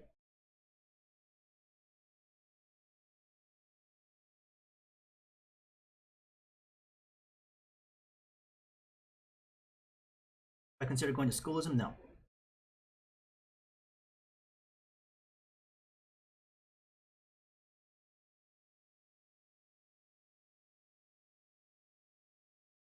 We're almost wrapped up here on this side. We've already been going almost 2 hours. I was going to try to keep this to an hour and a half, but as always, I lose track of time as I'm drawing. It's fun. I enjoy working on this stuff, but it's almost 11 right now. It is 11 on my time. I got to work on my book here real soon. I haven't even had dinner yet. Something real quickly too. Get back on my book editing. Sure, I'll work on maybe tomorrow. Hopefully everyone is doing well during these crazy ass times in this quarantine and also state of stuff, whether you're in a full quarantine or not. Hopefully everyone is remaining sane, staying connected with family or whatever the case is, whatever networks you rely on. And I'm sure it's not easy for everybody still. this is a common thing that nowadays how people end things or how people say stuff, stay safe, you know, that kind of stuff. Very much true. It's a very questionable time. It was easy.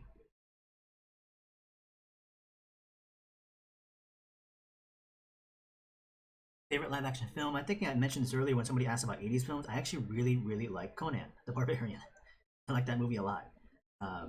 You might think, oh, there's so many other movies that are, you know, fantastic. Yeah, there are technically, but in terms of my enjoyment, I really like Conan the Barbarian. I think the world building wise, story wise, cinematography wise, the music, oh my god, such for me a perfect movie.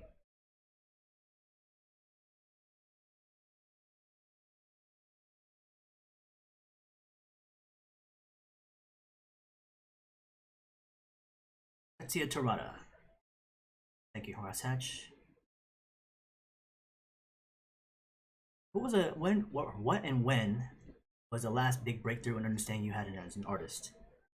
I think there are different kind of breakthroughs that will happen as an artist that are not always technical. For me, some of the things would be things like business, right? How to just like start up projects and selling, you know, content or anything like that, right? Building an actual, not like say I have a business or anything like that, but definitely being able to put yourself in positions to create things to sell, even that end of it, right? The branding or the marketing, and I know that word is thrown around a lot, like these days. You know, everybody has a branding of some type, but as an artist, where you have an actual product, an asset to sell that is tangible, that is not you, then I think stuff like that has to be very much, you know, considered. So for me, those are things that I've learned a lot over the years because of having to do it. It's a part of me making it financially, and also because of interest of things. So those are some things I would say is breakthrough, mainly because the return of it has shown success. It shows that things I'm focusing on do work to some degree.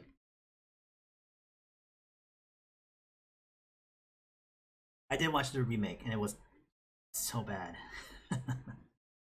I just didn't like the enemy characters. They didn't really have the same, I don't know, same presence. And how could you against James Earl Jones, right? But I thought James Momoa actually did okay. He wasn't bad. He had some pretty nice, you know, sense of the character, the way he handled himself on it. His certain actions in the fights were not to his fault. I think it's just again, it was a very rushed feeling movie. It felt like a made for direct DVD kind of thing.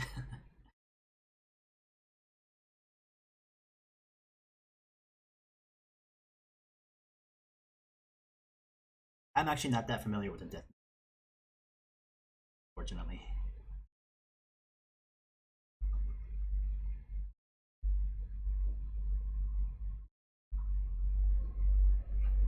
How long did it take for I'm sorry, I'm trying to read that again. How did it take you how long did it take you to learn how to let go of your drawings and focus on the result? Not focus on the result. I feel like enjoying the process is fun, but it's gone very quickly after that, and what's left is the result, which I am not always very satisfied with. I mean, again, it's so different from everyone's individual experience, and I can't give you a hard number for my own personal experience because there was never really that moment, and all of a sudden, the next day you wake up and you think, "Oh, okay, I'm okay now with this stuff, right? I can let go of the results." It's not that way at all. It's a slow micro movement of progression that eventually, as you look back on your work and you start, you know, seeing your process and how you're doing, you realize, oh, okay, I feel a little bit more comfortable now. Where in the very moment you don't, you will never truly be aware of that, but you become more aware by seeing the outcomes and progressions over time. And it might take you an extended amount of time, a lot more time than maybe what you thought or were comfortable with. But as you are working, eventually that time starts to melt away. You just get lost into the process and you're just working away at it. And eventually you start to notice, like, hey, this amount of time has passed. You look back on your work and be like, oh my gosh, I'm so much stronger now than I realized at the very moment, because you can only see so far past your nose because you're always so concerned, overthinking many things. And that's, like I said, something that's never really going to go away. But as you become more aware of those situations, it becomes of a stronger reminder in those present moments, where in the beginning it's not really something on your mindset, is what I think kind of happened for me as well too. Yeah, I'm just improvising, Cal.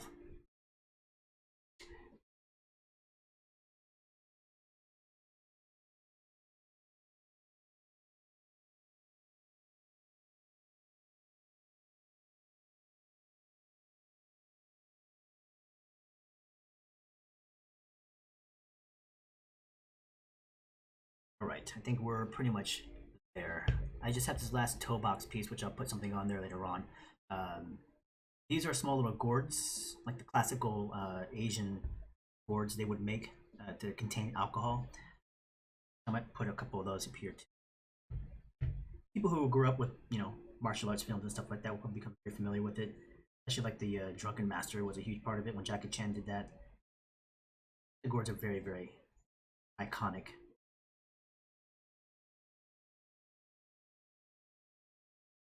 Oh, I think there are a lot of countries that use gourds and vegetables as containers.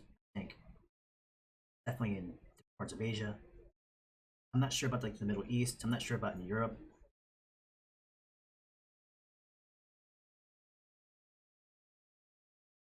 Yeah, this is the AF1s.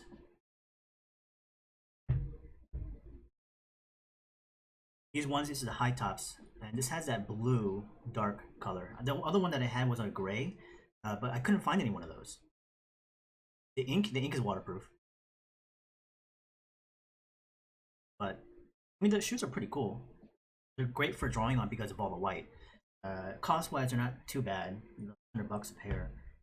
Again, okay for some, maybe a bit too expensive for others, but shoe prices are quite high in general. Um, I thought about drawing some other kinds of shoes in the future at some point, maybe. I actually do have another pair of Nikes that are not Air Force or Jordans. They're actually the Kobe Pronto or something like that. I can't remember what the name of it is. But there was a Kobe line that I actually quite liked, and it was an all white pair. Even maybe like Converse and stuff like this might be interesting. I don't use headphones. I have a smartwatch as a gift. Samsung. Don't have a favorite.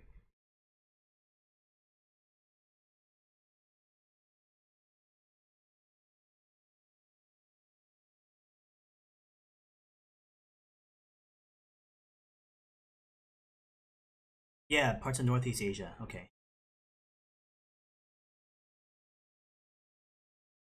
I think that's a bit of an irrelevant question, Crosshatch.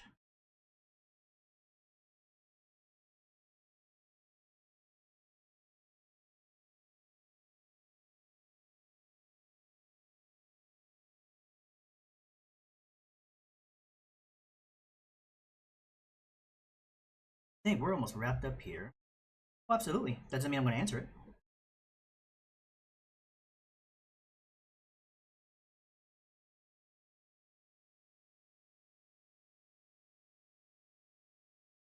So, front section I think will be just the gourds and maybe a couple things. I don't know. I might put a face on there. I might have thought about like a demon head. I think would be kind of cool. Of course, anytime.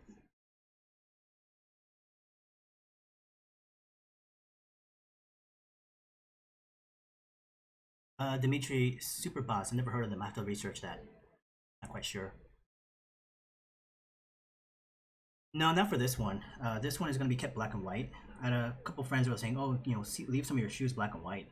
The drawing part of it, which I agree. I like the painted ones, but I also wanted a pair that were just black and white. I don't know. I'll put these on for sale. I don't think anybody will buy it, but especially at the price I usually put them at. But I would honestly like to keep these myself, anyways.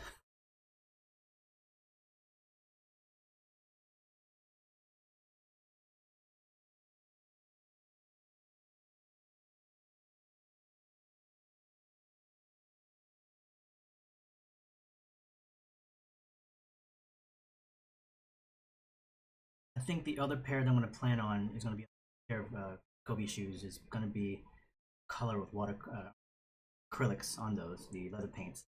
Those ones I'll do, separately later on myself in the future. I have a couple of other old pair of Nike Jordans I'm coming in, and I'll probably draw on those and paint them too. Again, like I said, this is just personal endeavor. Interest myself. Super Ga. I'll look it up.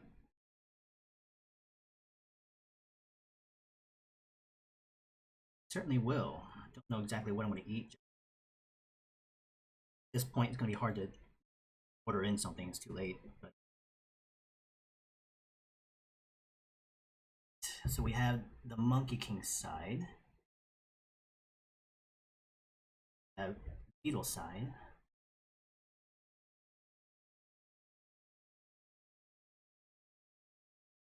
So even like the dryness of certain areas, I like the texture of the leather.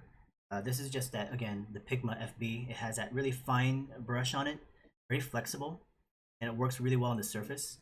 The other shoe will actually have the pig character. That's going to be on these pair right here. There's a pig character in the story that I have as well too. The top will most likely be like a demon face, much like the other blacksmith pair that I have. I'll spray these ones as well. Doesn't look like anywhere smudged just yet. So, you think that the rules of fundamentals are meant to be learned so that they can be broken? Do you think that there is a quality of right or wrong in drawing? I don't think there's necessarily a right and wrong in drawing, because it depends on what you're applying it to, what industry. Within those industries, there may be certain rule sets that have to be maintained. So you have to be careful there. But at the same time, your first question is interesting. You know, do you think the rules or fundamentals are meant to be learned so they can be broken? I think in the beginning, most people will refrain from doing so because they're going to follow the rules. I think most of us as young people who are learning anything want to follow the rules, right? Because we want to do it right. We want to satisfy the need of, you know, a certain instructor or even yourself. But eventually, as you mature, breaking the rules is a part of it. Actually, that's something I say in my classes all the time. When I teach my classes of dynamic sketching, which is about being able to observe the world and break them down very simply. If I'm drawing a pair of shoes, an insect, a character, everything can be broken down to fundamental shapes, because we want to study and understand them in 3 dimensions, so I can turn them, pose them, perspective, whatever the case is, and also draw them more effectively with speed and retain the information. But what I also tell people is that as you learn these fundamental skill sets of how to observe the world, you should also then break the rules. You should go against what I say. Try it, of course, based on what I'm asking for. But from there, you have to also then make decisions as to what you think is working best for you and not for you. Because as I explain something, it may make sense to me, but it may not make sense to you. If I said, I see this shape for this insect, and you try it, you're like, I don't see that. But you said, this is what I saw. And the end result is still the same, which is making you effective, building confidence, building speed, and retaining information. Great, I'm glad you solved that. So by questioning, by trying something else, by breaking the rules of order in how you draw things, you can gain, because you are the one discovering it. And as you discover it, you are making more control. If you just follow the rules, you're going by layer of steps, what someone else tells you to do. And you can achieve a certain result, but to go past that, you have to take control of it. Only way to take control is to question things. So yes, I think breaking fundamentals can be a good thing. Yet you should still know the fundamentals, because to break the rules, you got to know the rules, right? It's much like in comics. When you're pushing proportions and changing characters, you got to know anatomy. You can't just automatically randomly make up characters of crazy proportions and anatomy forms, because you don't know what they are. So you have to be able to understand the fundamental process of that first. If that makes sense. White on black? Yeah, I thought about that. Black shoes. Maybe using like white or gold, maybe. But I have to use a certain tool. It's kind of hard to find really strong permanent white pens. There are some from Sharpie, I think, but I have to look into it.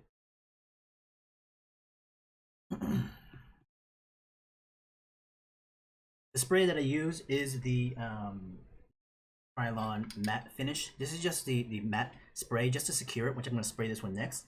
And then I use a Topcoat finisher from Angela's Paint. And I think I answered the other question, which is on this side, I'm going to put the pig character as a little bit go pair to pair. So I'm only drawing in these certain areas. I'm kind of following the same drawing pattern as my first blacksmith pair that I did, just to kind of remain some consistency within it. So I have a colored piece and a black and white piece. These are the Air Force Ones, Nike. This is the new 07 models, I think. What do you say to those who use excuse of that's my style when they just refuse to learn those fundamentals? Going, because in the long run, it'll show whether you'll make it or not.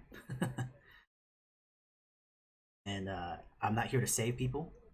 If you're gonna go in that direction and you feel like that's the best route, and you're not gonna be open-minded to learn stuff, not everyone's gonna make it. Yeah, so that's the way it is.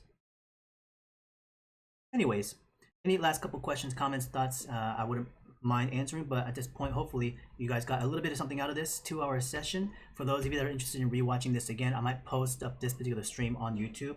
I don't post up all my streams on YouTube, but just a few of them I will. This one I will do so because of the shoe sketch and drawing that I did. Next time I'm on will most likely be next week, probably either on a Monday or most likely again on Thursdays. Thursdays seem to be becoming a bit better in terms of when my schedule kind of opens up now. So I definitely will potentially try to jump on around the same time, 9 o'clock, 10 o'clock is when I like to be on here as much as possible. So hopefully everyone has a good or has had a good experience going to the future. And of course, like I said, continue to network, talk to each other, you know, be involved, participate, especially in these times where it gets really hard to kind of reach out and connect to people. So I hope that all of you guys will gain something from this to some whatever degree of a general direction. So like I said, I hope you guys had fun. Hope you guys enjoyed. Hope you guys some of you drew and sketched, which would be awesome, and posted. Okay. In any case, thank you guys again for joining. I will see you all next time, and fun. Thank you guys again.